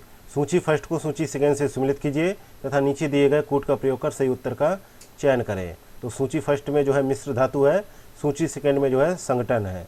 तो पीतल का देखा जाए तो पीतल तांबा और जस्ता, पीतल जो है तांबे और जस्ता से बनी एक मिश्र धातु है, यानी कॉपर प्लस जो है जस्ता यानी जिंक। इसलिए पहला जो है देखा जाए तो तीसरे से मिलान हो जाएगा। और सोल्डर जो है लगभग जो है 67% जो है सीसा है इसमें, यानी पीबी है, प्लस जो है 33% जो है टीन है, यानी एसएन है। तो इस प्रकार सोल्डर ये हो गया चौथा का। अगला है रोल्ड गोल्ड। तो रोल्ड गोल्ड जो है तांबा और एल्युमिनियम का मिश्र धातु है, तो तांबा और एल्युमिनियम का, तो Cu प्लस Al, तो इसका मिलान हो जाएगा पहले से। अगला है कांसा का मिलान होगा दूसरे से, तो यहाँ पे करेक्ट आंसर क्या होगा, बी ऑप्शन। नेक्स्ट है क्वेश्चन नंबर 85। चश्मों के लेंस निर्मित करने के लिए निम्नलिखित में से किस कांच का प्रयोग किया जाता है? तो इस कांच का नाम क्या है? इस कांच का नाम है जो है क्रूक्स कांच, सी ऑप्शन करेक्ट आंसर है। इस कांच में जो है सीरियम ऑक्साइड मिला रहता है जो हानिकारक पराबैंगनी किरणों को अवशोषित कर लेता है। इस कारण जो है इससे जो है चश्मों के लेंस बनाए जाते हैं। नेक्स्ट है क्वेश्चन नंबर 86। शुष्क सेल में जो है निम्नलिखित में से किसका प्रयोग जो है एनोड के रूप में किया जाता है? तो यहाँ पे जो है 86 का करेक्ट आंसर है बी ऑप्शन, कार्बन की छड़ का प्रयोग किया जाता है, बी ऑप्शन करेक्ट आंसर है। नेक्स्ट है क्वेश्चन नंबर 87। रेल पटरियों को जोड़ने के लिए जो है थर्मिट अभिक्रिया का प्रयोग किया जाता है। इस जो है अभिक्रिया में एल्युमिनियम के साथ निम्नलिखित में से किसका प्रयोग किया जाता है? तो 87 में हमें देखने को क्या मिलता है कि 87 में जो है आयरन ऑक्साइड का प्रयोग किया जाता है, जो है सी ऑप्शन करेक्ट आंसर है। नेक्स्ट है क्वेश्चन नंबर 88। निम्नलिखित धातुओं को उनकी क्रियाशीलता के आधार पर आरोही क्रम में व्यवस्थित कीजिए तथा नीचे दिए गए कूट का प्रयोग कर सही उत्तर का चुनाव करें। पोटेशियम, सोडियम, कैल्शियम और मैग्नीशियम दे रखा है। तो 88 में क्या देखने को मिलता है कि 88 में जो है जस्ट उल्टे क्रम में इनकी अभिक्रिया होती है, डी ऑप्शन करेक्ट आंसर है। नेक्स्ट है क्वेश्चन नंबर 89।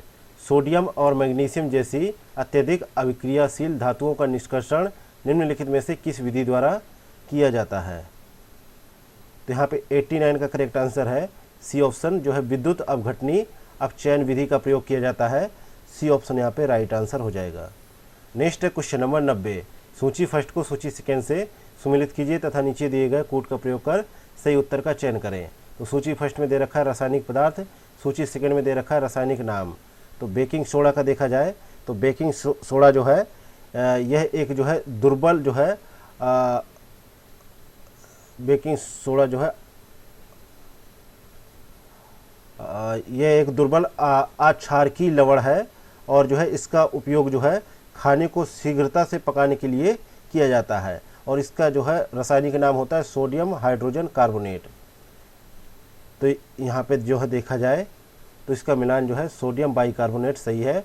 अगला है हाइपो, यह सोडियम का ही प्रमुख यौगिक है, इसका रासायनिक नाम होता है सोडियम थायोसल्फेट और इसका उपयोग जो है फोटोग्राफी, विरंजित कपड़ों से क्लोरीन दूर करने तथा सोने चांदी के निष्कर्षण में इसका प्रयोग किया जाता है, ये भी सही है।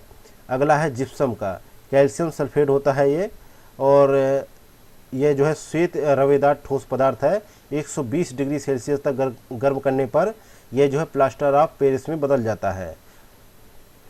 नेक्स्ट है सोरा, तो सोरा इसका रासायनिक नाम है पोटेशियम नाइट्रेट, इसका उपयोग जो है गन पाउडर बनाने, आतिशबाजी का सामान बनाने, कांच उद्योग और उर्वरक के रूप में किया जाता है। तो इस प्रकार से यहाँ पे ए ऑप्शन करेक्ट होगा। नेक्स्ट है क्वेश्चन नंबर 91। हाल ही में बिहार के निम्नलिखित में से किस जनपद में खेलो इंडिया स्टेट सेंटर ऑफ जो है एक्सीलेंस का उद्घाटन किया गया? तो इसका उद्घाटन जो है पटना में किया गया, ए ऑप्शन करेक्ट आंसर है।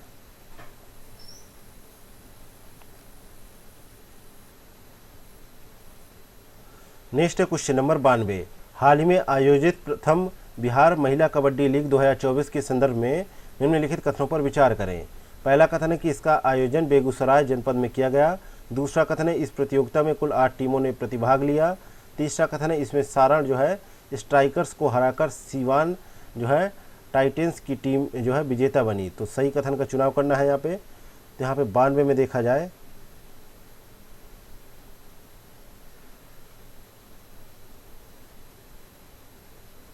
इसका आयोजन जो है पाटलिपुत्र खेल परिसर जो है कंकड़बाड़ पटना में किया गया 10 से जो है 16 जून के मध्य, इसलिए पहला स्टेटमेंट गलत हो गया। दूसरा भी यहाँ पे गलत है, इसमें 6 टीमों ने भाग लिया।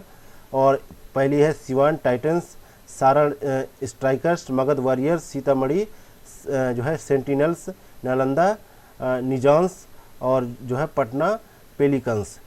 तो इसलिए यहाँ पे केवल तीसरा सही है, तो डी ऑप्शन करेक्ट हो जाएगा। नेक्स्ट है क्वेश्चन नंबर 93। हाल ही में प्रधानमंत्री द्वारा नालंदा विश्वविद्यालय परिषद का उद्घाटन किया गया। इसे संयुक्त राष्ट्र द्वारा निम्नलिखित में से किस वर्ष विश्व धरोहर स्थल घोषित किया गया था?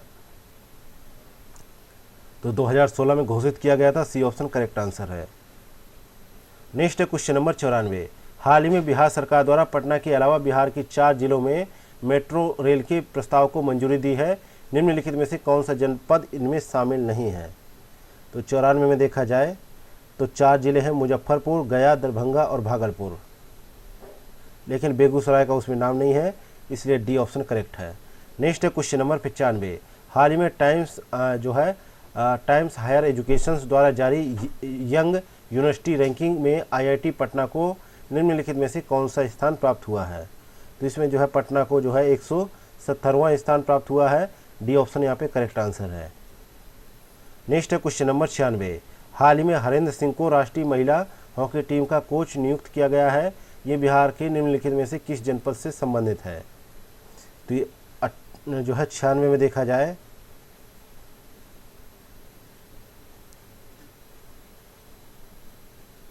सारण जिला सही है, बी ऑप्शन करेक्ट आंसर हो जाएगा। नेक्स्ट है क्वेश्चन नंबर 97। हाल ही में केंद्रीय प्रदूषण नियंत्रण बोर्ड द्वारा जारी वायु गुणवत्ता सूचकांक में बिहार की राजधानी पटना निम्नलिखित में से किस स्थान पर है? तो 97 का यहाँ पे देखा जाए इस दौरान जो है दूसरे स्थान पे है, ए ऑप्शन करेक्ट आंसर है। बिहार का पटना देश का दूसरा सबसे प्रदूषित शहर है। इसका वायु गुणवत्ता सूचकांक जो है 316 दर्ज किया गया है। नेक्स्ट है क्वेश्चन नंबर 98। हाल ही में बिहार में राजस्व एवं भूमि सुधार विभाग ने भूमापन संबंधी प्रक्रियाओं को ऑनलाइन करने के लिए निम्नलिखित में से किस वेबसाइट को विकसित किया है? तो इस वेबसाइट का नाम है जो है ई-मापी, डी ऑप्शन करेक्ट आंसर है। नेक्स्ट है क्वेश्चन नंबर 99। हाल ही में पद्मश्री से सम्मानित बिहार के प्रसिद्ध व्यक्ति नरेंद्र प्रसाद का निधन हो गया। ये किस क्षेत्र से संबंधित थे, ये आपको बताना है। तो 99 में देखा जाए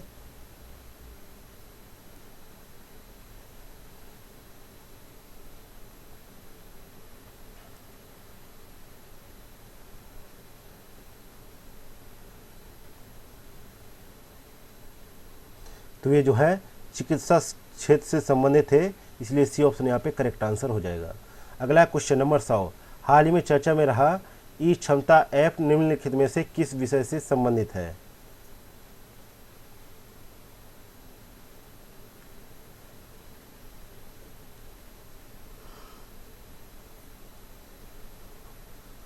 तो यहाँ पे 100 नंबर क्वेश्चन का करेक्ट आंसर क्या है? सी ऑप्शन जो है नर्सिंग विद्यालयों में मुफ्त पाठ्य सामग्री उपलब्ध करवाना जो है इसका जो है विषय है। नेक्स्ट है क्वेश्चन नंबर 101। नीचे 2 कथन दिए गए हैं, जिनमें से एक को अभिकथन तथा दूसरे को कारण कहा गया है। अभिकथन ए में दे रखा है कि AB रक्त समूह वाले लोग जो है सार्वभौमिक ग्राही होते हैं। दूसरा कथन है नीचे कारण नंबर का, तो रक्त समूह AB में जो है प्रतिजन अनुपस्थित होते हैं। तो यहाँ पे जो है 101 का करेक्ट आंसर है सी ऑप्शन। ए ऑप्शन तो अभिकथन तो सही है, परंतु उसका कारण गलत है, तो इसलिए सी ऑप्शन यहाँ पे करेक्ट आंसर हो जाएगा।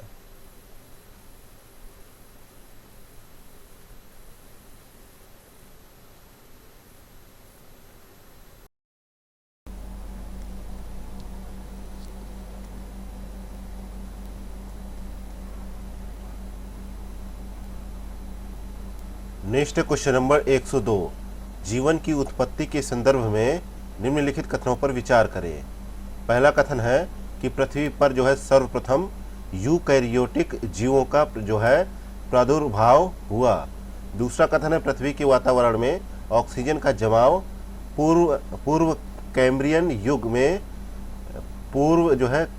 युग के दौरान जो है प्रारंभ हुआ। तो उपर्युक्त कथनों में से कौन सा कथन सही है, ये आपको बताना है। तो पृथ्वी का जीवन जो है एक कोशिकी प्रोकैरियोटिक सूक्ष्म जीवों के रूप में प्रारंभ हुआ और समय के अंतराल में ये जीव जो है प्रकाश संश्लेषण नामक रासायनिक प्रक्रिया के माध्यम से सौर ऊर्जा का उपयोग करने के लिए विकसित हुए। तो यहाँ पे जो है पहला स्टेटमेंट गलत हो जाता है और दूसरा स्टेटमेंट है वो यहाँ पे सही है, इसलिए जो है बी ऑप्शन करेक्ट आंसर हो जाएगा।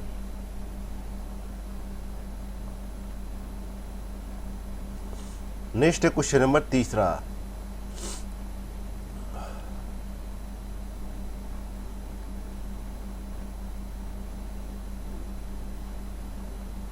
Next question number 103। एंजाइम के संदर्भ में निम्नलिखित कथनों पर विचार कीजिए। पहला कथन है कि ये प्रोटीन होते हैं। दूसरा कथन है कि जैव रासायनिक अभिक्रियाओं को जो है उत्प्रेरित करते हैं। तीसरा कथन है कि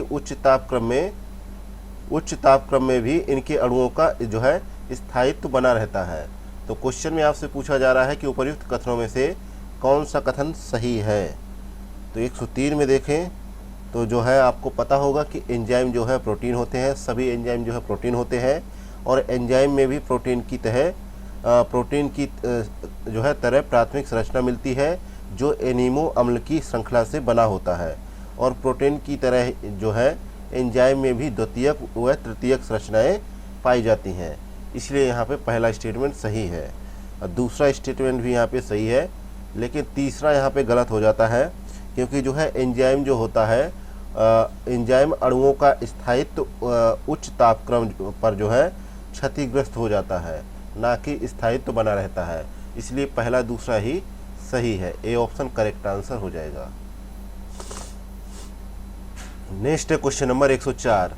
वृक्क के कार्य करना बंद कर देने से हमारे शरीर पर निम्नलिखित में से कौन सा प्रभाव जो है परिलक्षित होता है। तो 104 में जो है राइट आंसर है डी ऑप्शन। रक्त में जो है नाइट्रोजन अपशिष्ट की मात्रा में वृद्धि हो जाना जो है क्या होता है, वृक्क के कार्य करना बंद कर देने से हमारे शरीर पर रक्त में नाइट्रोजन अपशिष्ट की मात्रा में वृद्धि हो जाती है। Next question number 105। निम्नलिखित में से कौन सा पौधा अपनी नाइट्रोजन आवश्यकता की पूर्ति के लिए कीटों का भक्षण करता है। तो यहाँ पे राइट आंसर है utricularia. A option correct answer है। Next question number 106। निम्नलिखित में से कौन से कोशिकांग जंतु कोशिका में पाए जाते हैं। तो पहला है माइटोकॉन्ड्रिया, दूसरा है कोशिका भित्ति, तीसरा है राइबोसोम, चौथा है हरित लवक, पांचवा है कोशिका द्रव।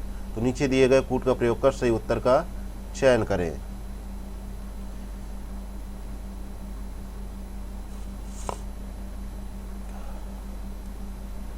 पहला, तीसरा और पांचवा यहाँ पे सही है, तो इसलिए सी ऑप्शन करेक्ट आंसर है। क्योंकि जो है जंतु कोशिकाओं में जो है माइटोकॉन्ड्रिया, राइबोसोम तथा कोशिका द्रव जो है पाए जाते हैं, लेकिन कोशिका भित्ति एवं हरित लवक जो है जंतु कोशिकाओं में न होकर वनस्पति कोशिकाओं में पाए जाते हैं और वनस्पति कोशिकाओं में कोशिका झिल्ली के बाहर जो है निर्जीव पारगम तथा मोटी दीवारें पाई जाती हैं, उसे ही जो है कोशिका भित्ति कहते हैं।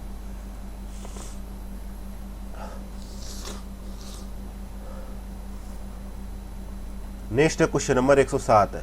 निम्नलिखित पर विचार करें। पहला है मशरूम, दूसरा है साइनोबैक्टीरिया, तीसरा है यूग्लिना, चौथा है डाइटम। तो उपर्युक्त में से कौन से जो है यूकैरियोटिक नहीं है। तो 107 में देखा जाए तो यूकैरियोटिक कौन से होते हैं। वे कोशिकाएं जो पूर्ण रूप से विकसित होती हैं यूकैरियोटिक कहलाती हैं।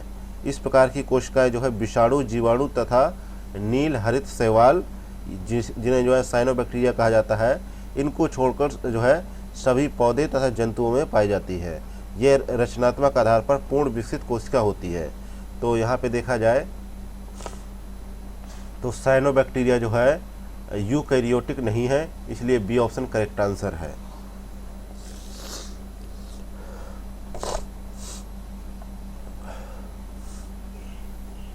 Next question number 108।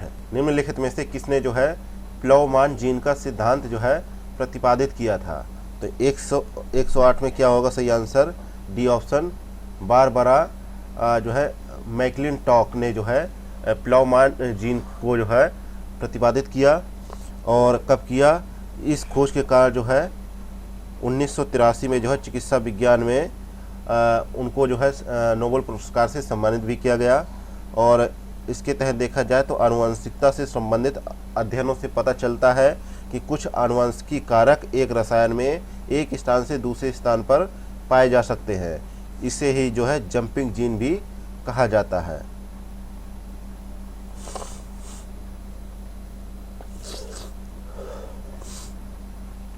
Next question number 109।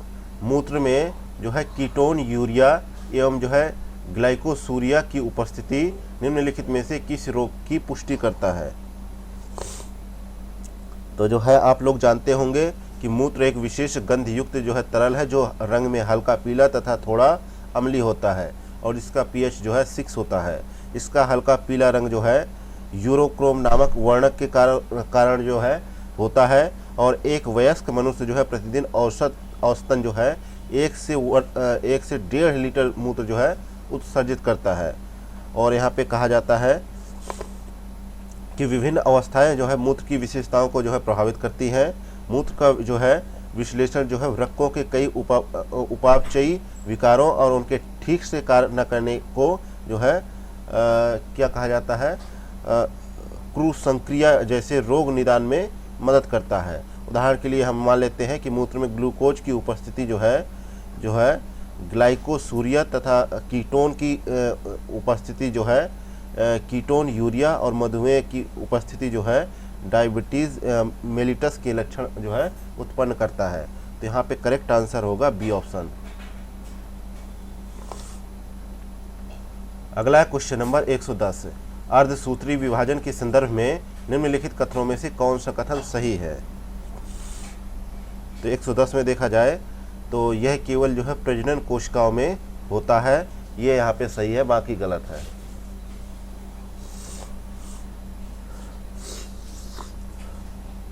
क्योंकि देखा जाए तो 1855 ईस्वी में जो है सर्वप्रथम वर्ची नामक वैज्ञानिक द्वारा स्पष्ट किया गया कि नवीन कोशिकाओं का जन्म पहले से ही विद्यमान कोशिकाओं से ही होता है, और कोशिका विभाजन का प्रमुख कार्य जो होता है वो एक कोशिका से अनेक संतति कोशिकाओं को जन्म देना है। और जो है सामान्यतः कोशिका विभाजन के 2 रूप हमें देखने को मिलते हैं, जिन्हें समसूत्री विभाजन एवं अर्धसूत्री विभाजन के रूप में हम लोग जानते हैं।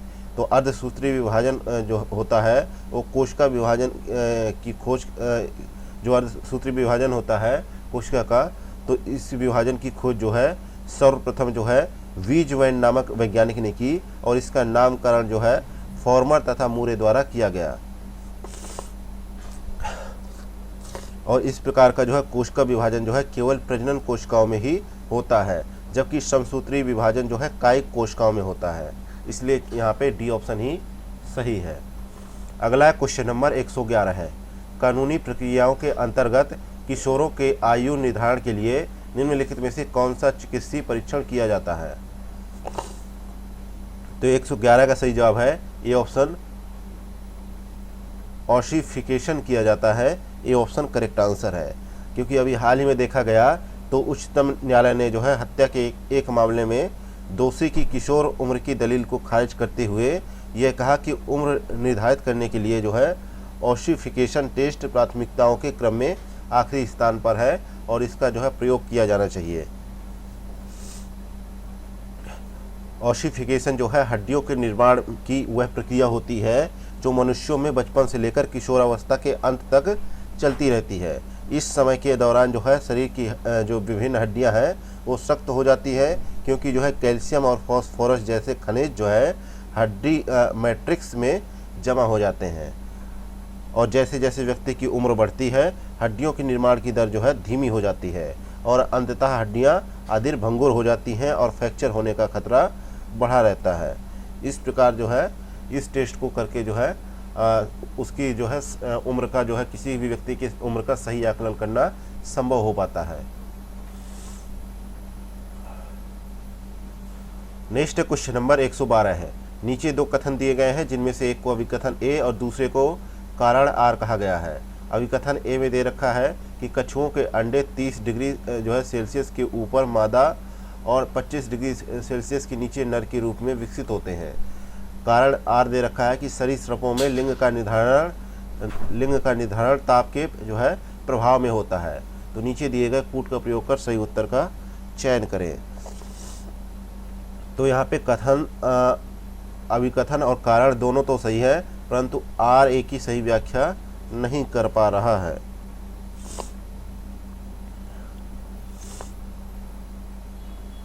नेक्स्ट क्वेश्चन नंबर 113 है। निम्नलिखित में से कौन सी जो है इन विट्रो फर्टिलाइजेशन की विशेषता है? पहला है नियंत्रित दशा में निषेचन, दूसरा है निषेचन की संभावना प्राकृतिक निषेचन से कम, तीसरा है जुड़वा बच्चे होने की संभावना अधिक होना। तो नीचे दिए गए कूट का प्रयोग कर सही उत्तर का चयन करें। तो 113 में देखा जाए तो पहला और तीसरा यहाँ पे सही है, दूसरा यहाँ पे गलत है, इसलिए बी ऑप्शन यहाँ पे करेक्ट आंसर हो जाएगा। और इस प्रक्रिया में जो है निषेचन की दर जो है प्राकृतिक निषेचन से अधिक होती है। हालांकि महिला की उम्र बढ़ने के साथ साथ इसकी सफलता दर भी कम जो है होने लगती है, इसलिए यहाँ पे दूसरा स्टेटमेंट गलत है, पहला और तीसरा यहाँ पे सही है। नेक्स्ट क्वेश्चन नंबर 114 है। यह तंत्रिका तंत्र से संबंधित आनुवांशिक रोग है जो एक से दूसरी पीढ़ी में जाता है। इस रोग में रोगी अपनी गतिविधियों पर जो है नियंत्रण नहीं रख पाता और भावनात्मक तौर पर परेशान रहता है। यह एक असाध्य रोग है। इसमें जो है मस्तिष्क की कोशिकाएं नष्ट होने लगती हैं। तो उपर्युक्त विशेषताएं निम्नलिखित में से जो है किस विकार से संबंधित है?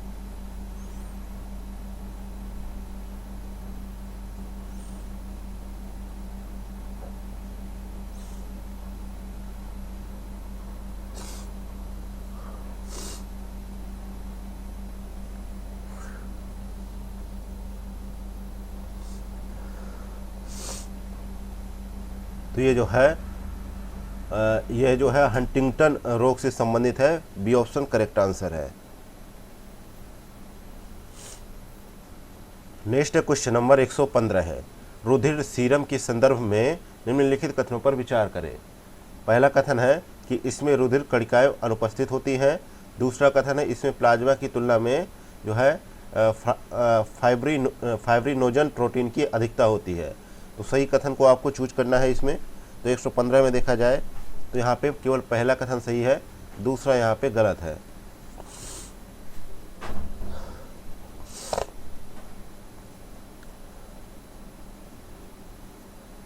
क्योंकि जो है रुधिर जमने पर जो है थक्के के जो है बाद जो है शेष तरल भाग को जो है रुधिर सीरम कहा जाता है और रुधिर सीरम में जो है रुधिर कणिकाएं अनुपस्थित होती हैं और इसमें प्लाज्मा की तुलना में जो है फाइब्रिनोजन प्रोटीन का अभाव पाया जाता है, इसलिए दूसरा स्टेटमेंट गलत था और पहला सही। नेक्स्ट क्वेश्चन नंबर 116 है। प्रकाश संश्लेषण के संदर्भ में निम्नलिखित कथनों पर विचार करें। पहला कथन है कि प्रकाश की तीव्रता में वृद्धि के साथ प्रकाश संश्लेषण की दर में बढ़ोतरी होती है। दूसरा कथन है बहुत अधिक तथा बहुत कम तापमान में प्रकाश संश्लेषण की दर में कमी आती है। और जो है तीसरा कथन है कि हरे रंग के प्रकाश में प्रकाश संश्लेषण की दर सर्वाधिक होती है। तो उपर्युक्त कथनों में से कौन सा कथन सही है? तो 116 में देखा जाए पहला दूसरा तो कथन सही है, लेकिन तीसरा यहाँ पे गलत है, इसलिए बी ऑप्शन यहाँ पे करेक्ट आंसर हो जाएगा। क्योंकि देखा जाए तो प्रकाश संश्लेषण की क्रिया जो है केवल जो है दृश्य प्रकाश वर्णों में संपन्न हो पाती है और पर्ण हरित प्रकाश में जो है बैंगनी, नीला और लाल रंगों को ग्रहण करता है और प्रकाश संश्लेषण की क्रिया जो है बैंगनी रंग के प्रकाश में सबसे कम तथा लाल रंग के प्रकाश में सबसे अधिक होती है। ठीक है, हरे रंग का यहाँ पे कोई भी जो है उद्घोषणा नहीं होती है, इसलिए यहाँ पे तीसरा स्टेटमेंट गलत था। नेक्स्ट क्वेश्चन नंबर 117 है। नारियल का जो है रेशे युक्त छिलका निम्नलिखित में से किस ऊतक से निर्मित होता है? तो यह जो है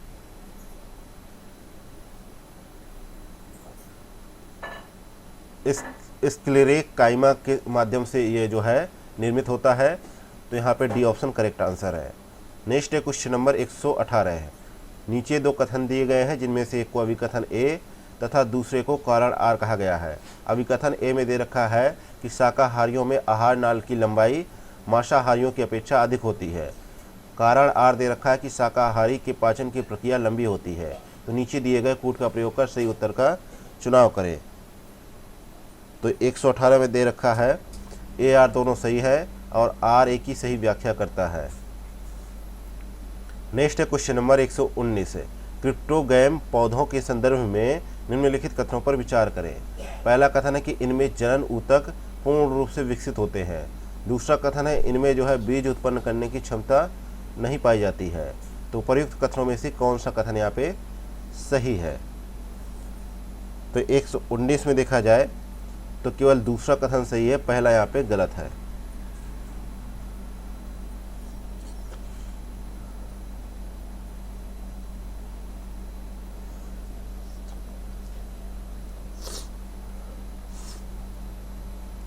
तो यहाँ पे बी ऑप्शन करेक्ट आंसर हो जाएगा।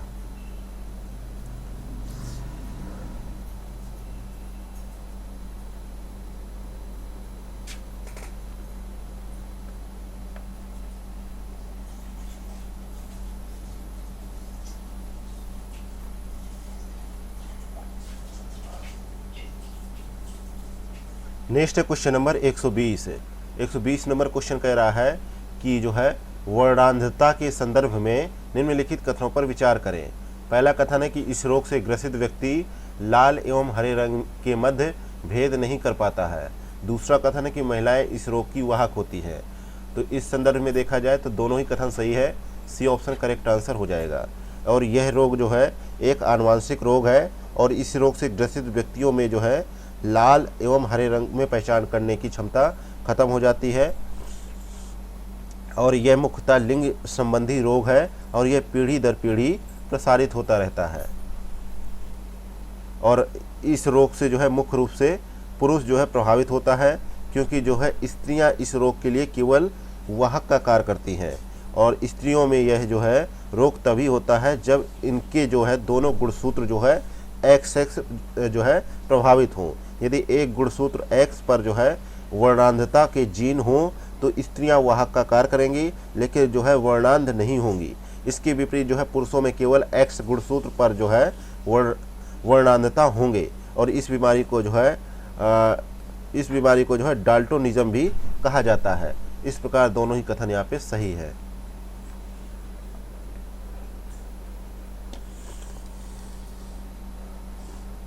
नेक्स्ट है क्वेश्चन नंबर 121 है। नीचे दो कथन दिए गए हैं जिनमें से एक को अभिकथन ए और दूसरे को कारण आर कहा गया है। अभिकथन ए दे रखा है कि पृथ्वी की सतह के नीचे जाने पर गुरुत्वीय त्वरण के मान में वृद्धि होती है। दूसरा दे रखा है कारण आर, गहराई में जाने पर पृथ्वी के द्रव्यमान में आभासी कमी आती है। तो नीचे दिए गए कूट का प्रयोग कर सही उत्तर का चयन करें। तो 121 में देखा जाए तो यहाँ पे ए ऑप्शन तो यहाँ पे गलत है और कारण आर यहाँ पे सही है, इसलिए डी ऑप्शन यहाँ पे राइट आंसर हो जाएगा। नेक्स्ट है क्वेश्चन नंबर 122। स्पष्ट प्रतिध्वनि सुनने के लिए अवरोधक की ध्वनि स्रोत से न्यूनतम दूरी लगभग कितनी होनी चाहिए?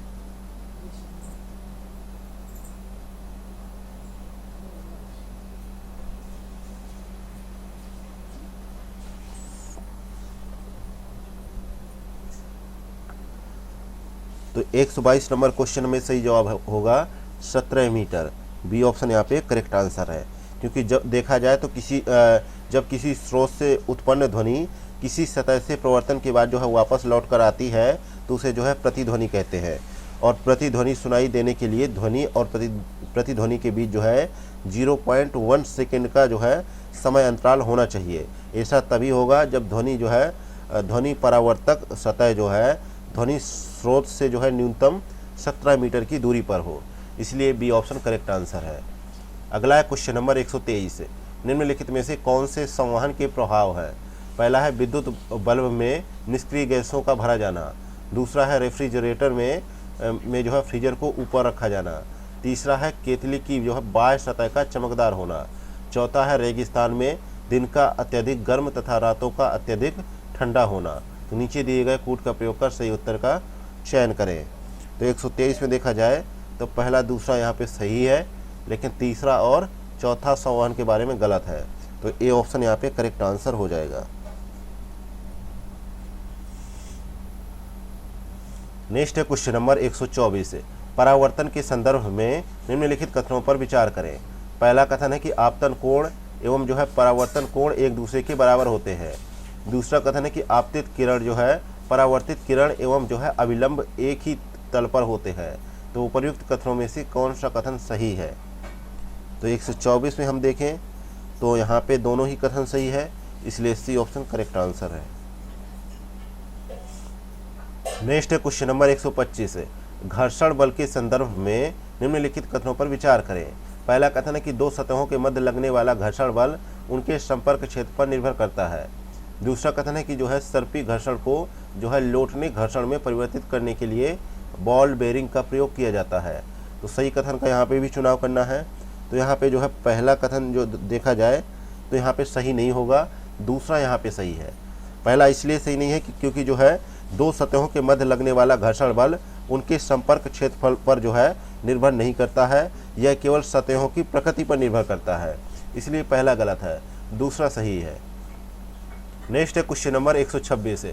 सरल आवर्त गति करने वाला कोई कण जब अपनी गति के अंत बिंदुओं से गुजरता है तब क्या होता है? तो तब जो है उसकी गतिज ऊर्जा जो है शून्य होती है। सी ऑप्शन यहाँ पे करेक्ट आंसर हो।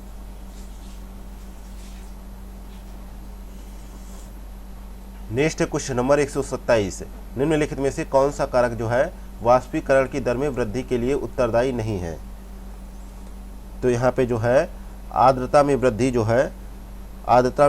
जो है वाष्पीकरण की दर में वृद्धि करने के लिए उत्तरदायी नहीं है, क्योंकि यहाँ पे आर्द्रता में अगर कमी होती तो जो है उत्तरदायी होता, इसलिए यहाँ पे बी ऑप्शन गलत है। नेक्स्ट है क्वेश्चन नंबर 128। यदि ध्वनि जो है वायु से जल में प्रवेश करती है तो निम्नलिखित में से क्या अपरिवर्तित रहता है? तो 128 में सही जवाब है जो है आवृत्ति जो है अपरिवर्तित रहती है। ए ऑप्शन करेक्ट आंसर है, क्योंकि यह जो है ध्वनि की चाल जो है ध्वनि की आवृत्ति पर जो है निर्भर करती है। नेक्स्ट है क्वेश्चन नंबर 129। निम्नलिखित में से कौन सा जो है प्रकाश के सरल रेखी गमन की पुष्टि नहीं करता है? तो यहाँ पे जो है पानी में बुलबुले का चमकना जो है सरल रेखी गमन की पुष्टि नहीं करता है। यहाँ पे सी ऑप्शन करेक्ट आंसर है।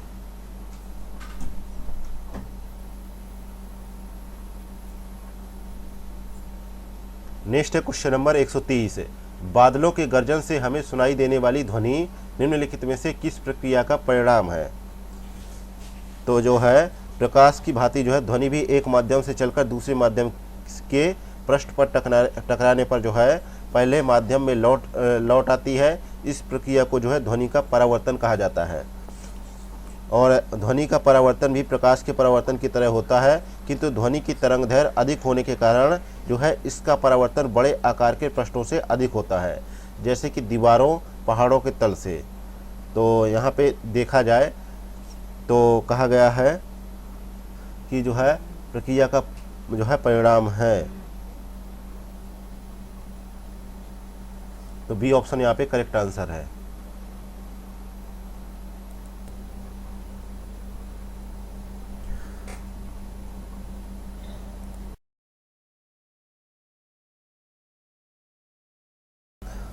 Next question number 131। महिलाओं द्वारा प्रयोग की जाने वाली गर्भ निरोधक गोलियों में निम्नलिखित में से किन रसायनों का प्रयोग किया जाता है? तो यहाँ पे जो है सही जवाब है सी ऑप्शन नोरीथिंड्रोन और मेस्ट्रानोल नामक जो है रसायनों का प्रयोग किया जाता है। सी ऑप्शन यहाँ पे करेक्ट आंसर है। नेक्स्ट है क्वेश्चन नंबर 132। विद्युत अपघटन का प्रयोग निम्नलिखित में से किन उद्देश्यों की पूर्ति के लिए किया जाता है? पहला है विद्युत लेपन, दूसरा है विद्युत मुद्रण, तीसरा है रासायनिक यौगिकों का निर्माण, चौथा धातुओं का जो है तुल्यांकी भार ज्ञात करने के लिए। तो नीचे दिए गए कोड का प्रयोग कर सही उत्तर का चयन करें। तो 132 में देखा जाए तो सारे विकल्प यहाँ पे सही है, डी ऑप्शन यहाँ पे राइट आंसर हो जाएगा। अगला क्वेश्चन नंबर 133 है। समुद्र से बाहर सतह की ओर आने पर गोताखोरों के रक्त में निम्नलिखित में से किस गैस के बुलबुले बन जाते हैं? तो 133 में हम देखें तो करेक्ट आंसर है नाइट्रोजन के बुलबुले बन जाते हैं। बी ऑप्शन यहाँ पे करेक्ट आंसर है।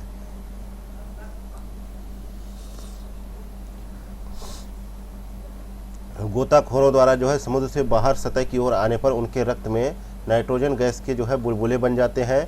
ये गैस की विलायक में विलेयता तथा दाब के मध्य जो है मात्रात्मक संबंध पर आधारित है। यह नियम जो है हेनरी द्वारा प्रतिपादित किया गया, इसलिए इसे हेनरी का नियम भी कहते हैं। इसके अनुसार जो है स्थिर ताप पर जो है किसी गैस की द्रव में विलेयता द्रव अथवा विलयन की सतह पर पड़ने वाले गैस के आंशिक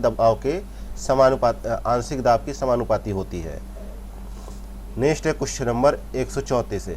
सूची फर्स्ट को सूची सेकेंड से सम्मिलित कीजिए तथा सूचियों के नीचे दिए गए कूट का प्रयोग कर सही उत्तर का चयन करें।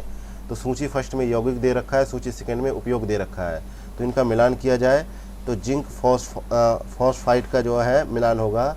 यह एक जो है अकार्बनिक यौगिक है जो जिंक को फास्फोरस के साथ जोड़ता है।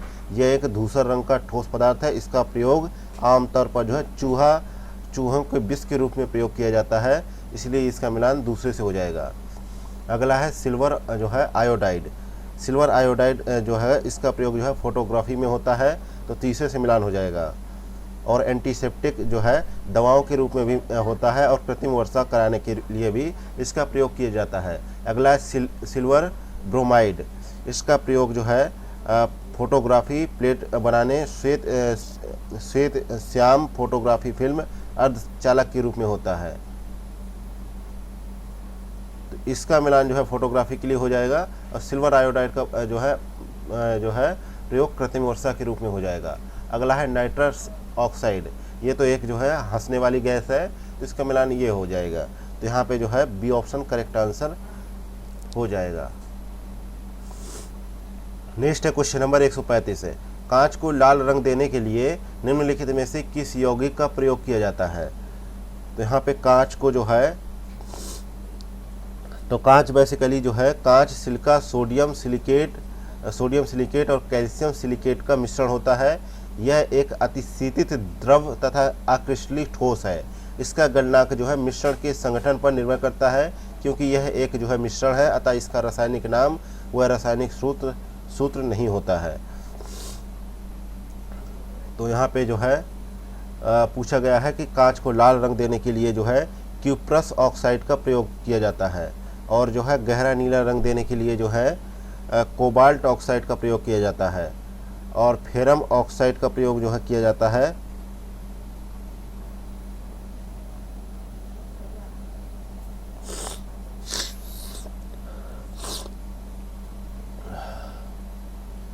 इसके बारे में नहीं है, ठीक है, लेकिन जो है यहाँ पे सोडियम क्रोमेट का प्रयोग किया जाता है हरा रंग देने के लिए, और जो है सिलेनियम ऑक्साइड का प्रयोग किया जाता है नारंगी रंग देने के लिए, और पोटेशियम डाइक्रोमेट का प्रयोग किया जाता है हरा और जो है हरा पीला रंग देने के लिए प्रयोग किया जाता है।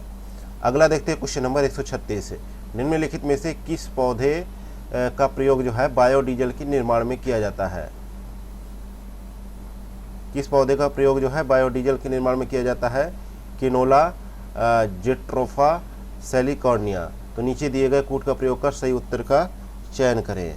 तो यहाँ पे देखा जाए तीनों ही विकल्प सही है, इसलिए डी ऑप्शन यहाँ पे करेक्ट आंसर है। नेक्स्ट है क्वेश्चन नंबर 137 है। कृत्रिम हीरे के रूप में जाना जाने वाला पदार्थ जो है कार्बोरेंडम निम्नलिखित में से किसका यौगिक है? तो ये जो है सिलिकॉन का यौगिक है। बी ऑप्शन यहाँ पे करेक्ट आंसर है। यह जो है रंगहीन और हीरे जैसा कठोर पदार्थ है। इसका उपयोग जो है उच्च तापमान और उच्च जो है वोल्टेज उपकरणों के निर्माण में उपयोग किया जाता है। नेक्स्ट क्वेश्चन नंबर 138 है। रक्त के प्रवाह को रोकने के लिए निम्नलिखित में से किसका जो है प्रयोग किया जाता है? तो 138 का सही जवाब है पोटास एलम का प्रयोग किया जाता है। बी ऑप्शन यहाँ पे करेक्ट आंसर है। इसका उपयोग जो है मुख्य रूप से जल शोधन में, कागज एवं चमड़ा उद्योग में तथा रक्त प्रवाह को रोकने के लिए इसका प्रयोग किया जाता है। नेक्स्ट है क्वेश्चन नंबर 139 है। ऑटोमोबाइल ईंधनों में निम्नलिखित में से किसका प्रयोग प्रतिहित एजेंट के रूप में किया जाता है? तो यहाँ पे सही जवाब है एथिलीन जो है ग्लाइकोम का प्रयोग किया जाता है। डी ऑप्शन यहाँ पे करेक्ट आंसर है। और यह कार्बनिक यौगिक है जो अपने शुद्ध रूप में गंधहीन, रंगहीन और स्वाद में मीठा द्रव है, किंतु यह विषैला होता है तथा इसे ग्रहण करने पर व्यक्ति की मृत्यु भी हो जाती है। और यह सुगंधित तैलीय द्रव है जिसका क्वथनांक 197.5 डिग्री सेल्सियस तथा गलनांक जो है 17.4 डिग्री सेल्सियस है। इसे जो है एथिलीन गैस या जो है पेट्रोलियम शोधन का एक उपजात के रूप में जाना जाता है या उससे प्राप्त किया जाता है। नेक्स्ट है क्वेश्चन नंबर 140। निम्नलिखित में से कौन सा जो है किसी परमाणु नाभिक से एक बीटा कण के निकल जाने का परिणाम होता है? तो यहाँ पे देखा जाए तो सही जवाब है बी ऑप्शन, परमाणु का द्रव्यमान जो है अपरिवर्तित रहेगा जबकि परमाणु संख्या में 1 की वृद्धि होगी। यहाँ पे बी ऑप्शन करेक्ट आंसर होगा।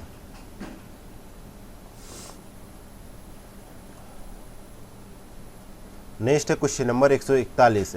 हाल ही में निम्नलिखित में से किसे संयुक्त राष्ट्र शरणार्थी उच्चायुक्त का सद्भावना राजदूत बनाया गया है? तो किनको बनाया गया है? 141 का करेक्ट आंसर है। तो यहाँ पे थियो जेम्स को बनाया गया है। ए ऑप्शन यहाँ पे करेक्ट आंसर है। नेक्स्ट है क्वेश्चन नंबर 142। हाल ही में संपन्न हुए लोकसभा चुनाव 2024 में निम्नलिखित में से कितनी महिलाएं संसद सदस्य के रूप में निर्वाचित हुई हैं? तो यहाँ पे देखा जाए तो 74 महिलाएं जो है संसद सदस्य के रूप में निर्वाचित हुई हैं और 2019 के चुनाव में ये संख्या 78 थी। और सबसे अधिक जो है 31 महिला सांसद इस बार जो है बीजेपी से बनी है। और कांग्रेस से 13 है, तृणमूल कांग्रेस से 11 है, समाजवादी पार्टी से 5, द्रविड़ मुन्नेत्र जो है कड़गम से जो है 3 महिला सांसद चुनी गई हैं और जनता दल यूनाइटेड और लोक जनशक्ति पार्टी से 2 महिला सांसद चुनी गई हैं। लोक जनशक्ति पार्टी से तो 3 हैं, ठीक है। हाँ, जेडीयू से 1 है और एलजेपी से 3 है, ऐसा है, गलत है। नेक्स्ट है क्वेश्चन नंबर 143। हाल ही में आयोजित किए गए समुद्री अभ्यास जो है जीमेक्स 2024 के संदर्भ में निम्नलिखित कथनों पर विचार करें। पहला कथन है इसका आयोजन विशाखापत्तनम में किया गया। दूसरा कथन है कि इस जो है युद्ध अभ्यास का जो है 8वां संस्करण है ये। और तीसरा कथन है इसमें भारत की ओर से स्वदेशी जो है स्टील्थ जो है फ्रिगेट INS शिवालिक शामिल हुआ। तो उपर्युक्त कथनों में से कौन सा कथन यहाँ पे सही है? तो यहाँ पे जो है 143 में देखा जाए पहला कथन यहाँ पे गलत है क्योंकि इसका आयोजन जो है कहाँ पे किया गया? जापान के जो है योकोसुमा में किया गया, ना कि विशाखापट्टनम में। और दूसरा तीसरा सही है, इसलिए यहाँ पे बी ऑप्शन करेक्ट आंसर हो जाएगा। अगला क्वेश्चन नंबर 144। हाल ही में निम्नलिखित में से कौन सा देश जो है यूनिफाइड पेमेंट्स इंटरफेस यानी UPI को अपनाने वाला पहला दक्षिणी अमेरिकी देश बन गया है? तो इस देश का नाम क्या है? जो है पेरू। ये ऑप्शन करेक्ट आंसर है। Next question number 145। विश्व हाइड्रोजन शिखर सम्मेलन 2024 के संदर्भ में निम्नलिखित कथनों पर विचार करें। पहला कथन है इसका आयोजन जो है रोटरडम नीदरलैंड में किया गया। दूसरा कथन है इसमें भारत मंडपम का उद्घाटन प्रधानमंत्री मोदी द्वारा किया गया। और उपर्युक्त कथनों में से कौन सा कथन सही है ये आपको बताना है। तो 145 में देखा जाए पहला कथन सही है, लेकिन दूसरा कथन यहाँ पे गलत है क्योंकि जो है जो भारत मंडप है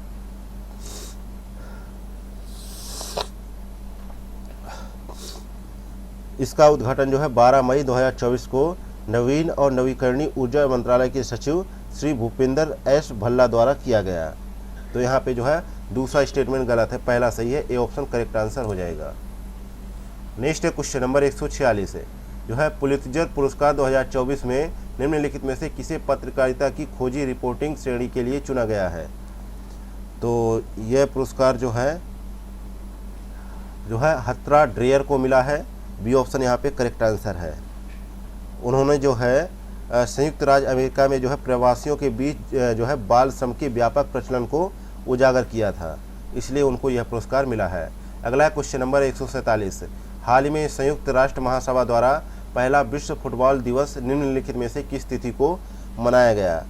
तो यह जो है 25 मई को मनाया गया। डी ऑप्शन यहाँ पे करेक्ट आंसर है। यह जो है अंतर्राष्ट्रीय फुटबॉल टूर्नामेंट की 100वीं वर्षगांठ के प्रतीक के रूप में मनाया गया और पेरिस में मनाया गया। नेक्स्ट है क्वेश्चन नंबर 148, हाल ही में सुर्खियों में रहे कोलंबो प्रोसेस के संदर्भ में निम्नलिखित कथनों पर विचार करें। पहला कथन है जून 2024 में भारत को इसका अध्यक्ष बनाया गया। दूसरा कथन है ये विदेशों में रोजगार के लिए मंच प्रदान करता है। तो उपयुक्त कथनों में से कौन सा कथन जो है सही है? तो यहाँ पे देखा जाए तो पहला कथन जो है सही है, दूसरा यहाँ पे गलत है। तो यहाँ पे ए ऑप्शन करेक्ट आंसर हो जाएगा। नेक्स्ट है क्वेश्चन नंबर 149, निम्नलिखित में से किस टीम को हराकर जो है मुंबई सिटी एफसी ने इंडियन सुपर लीग 2023-24 का खिताब अपने नाम किया है? तो 149 में करेक्ट आंसर है जो है मोहन बागान सुपर जॉइंट ने अपने नाम किया है यह खिताब। यह मैच जो है मुंबई सिटी में खेला गया और जो है मोहन बागान सुपर जॉइंट को हराकर जो है यह अपना खिताब इन्होंने जीता मुंबई सिटी एफसी ने। नेक्स्ट है क्वेश्चन नंबर 150, हाल ही में जो है लिग्नासिट नामक जो है लकड़ी का उपग्रह खबरों में रहा, यह किस देश से संबंधित है? तो यह जो है जापान से संबंधित है। ए ऑप्शन यहाँ पे करेक्ट आंसर है।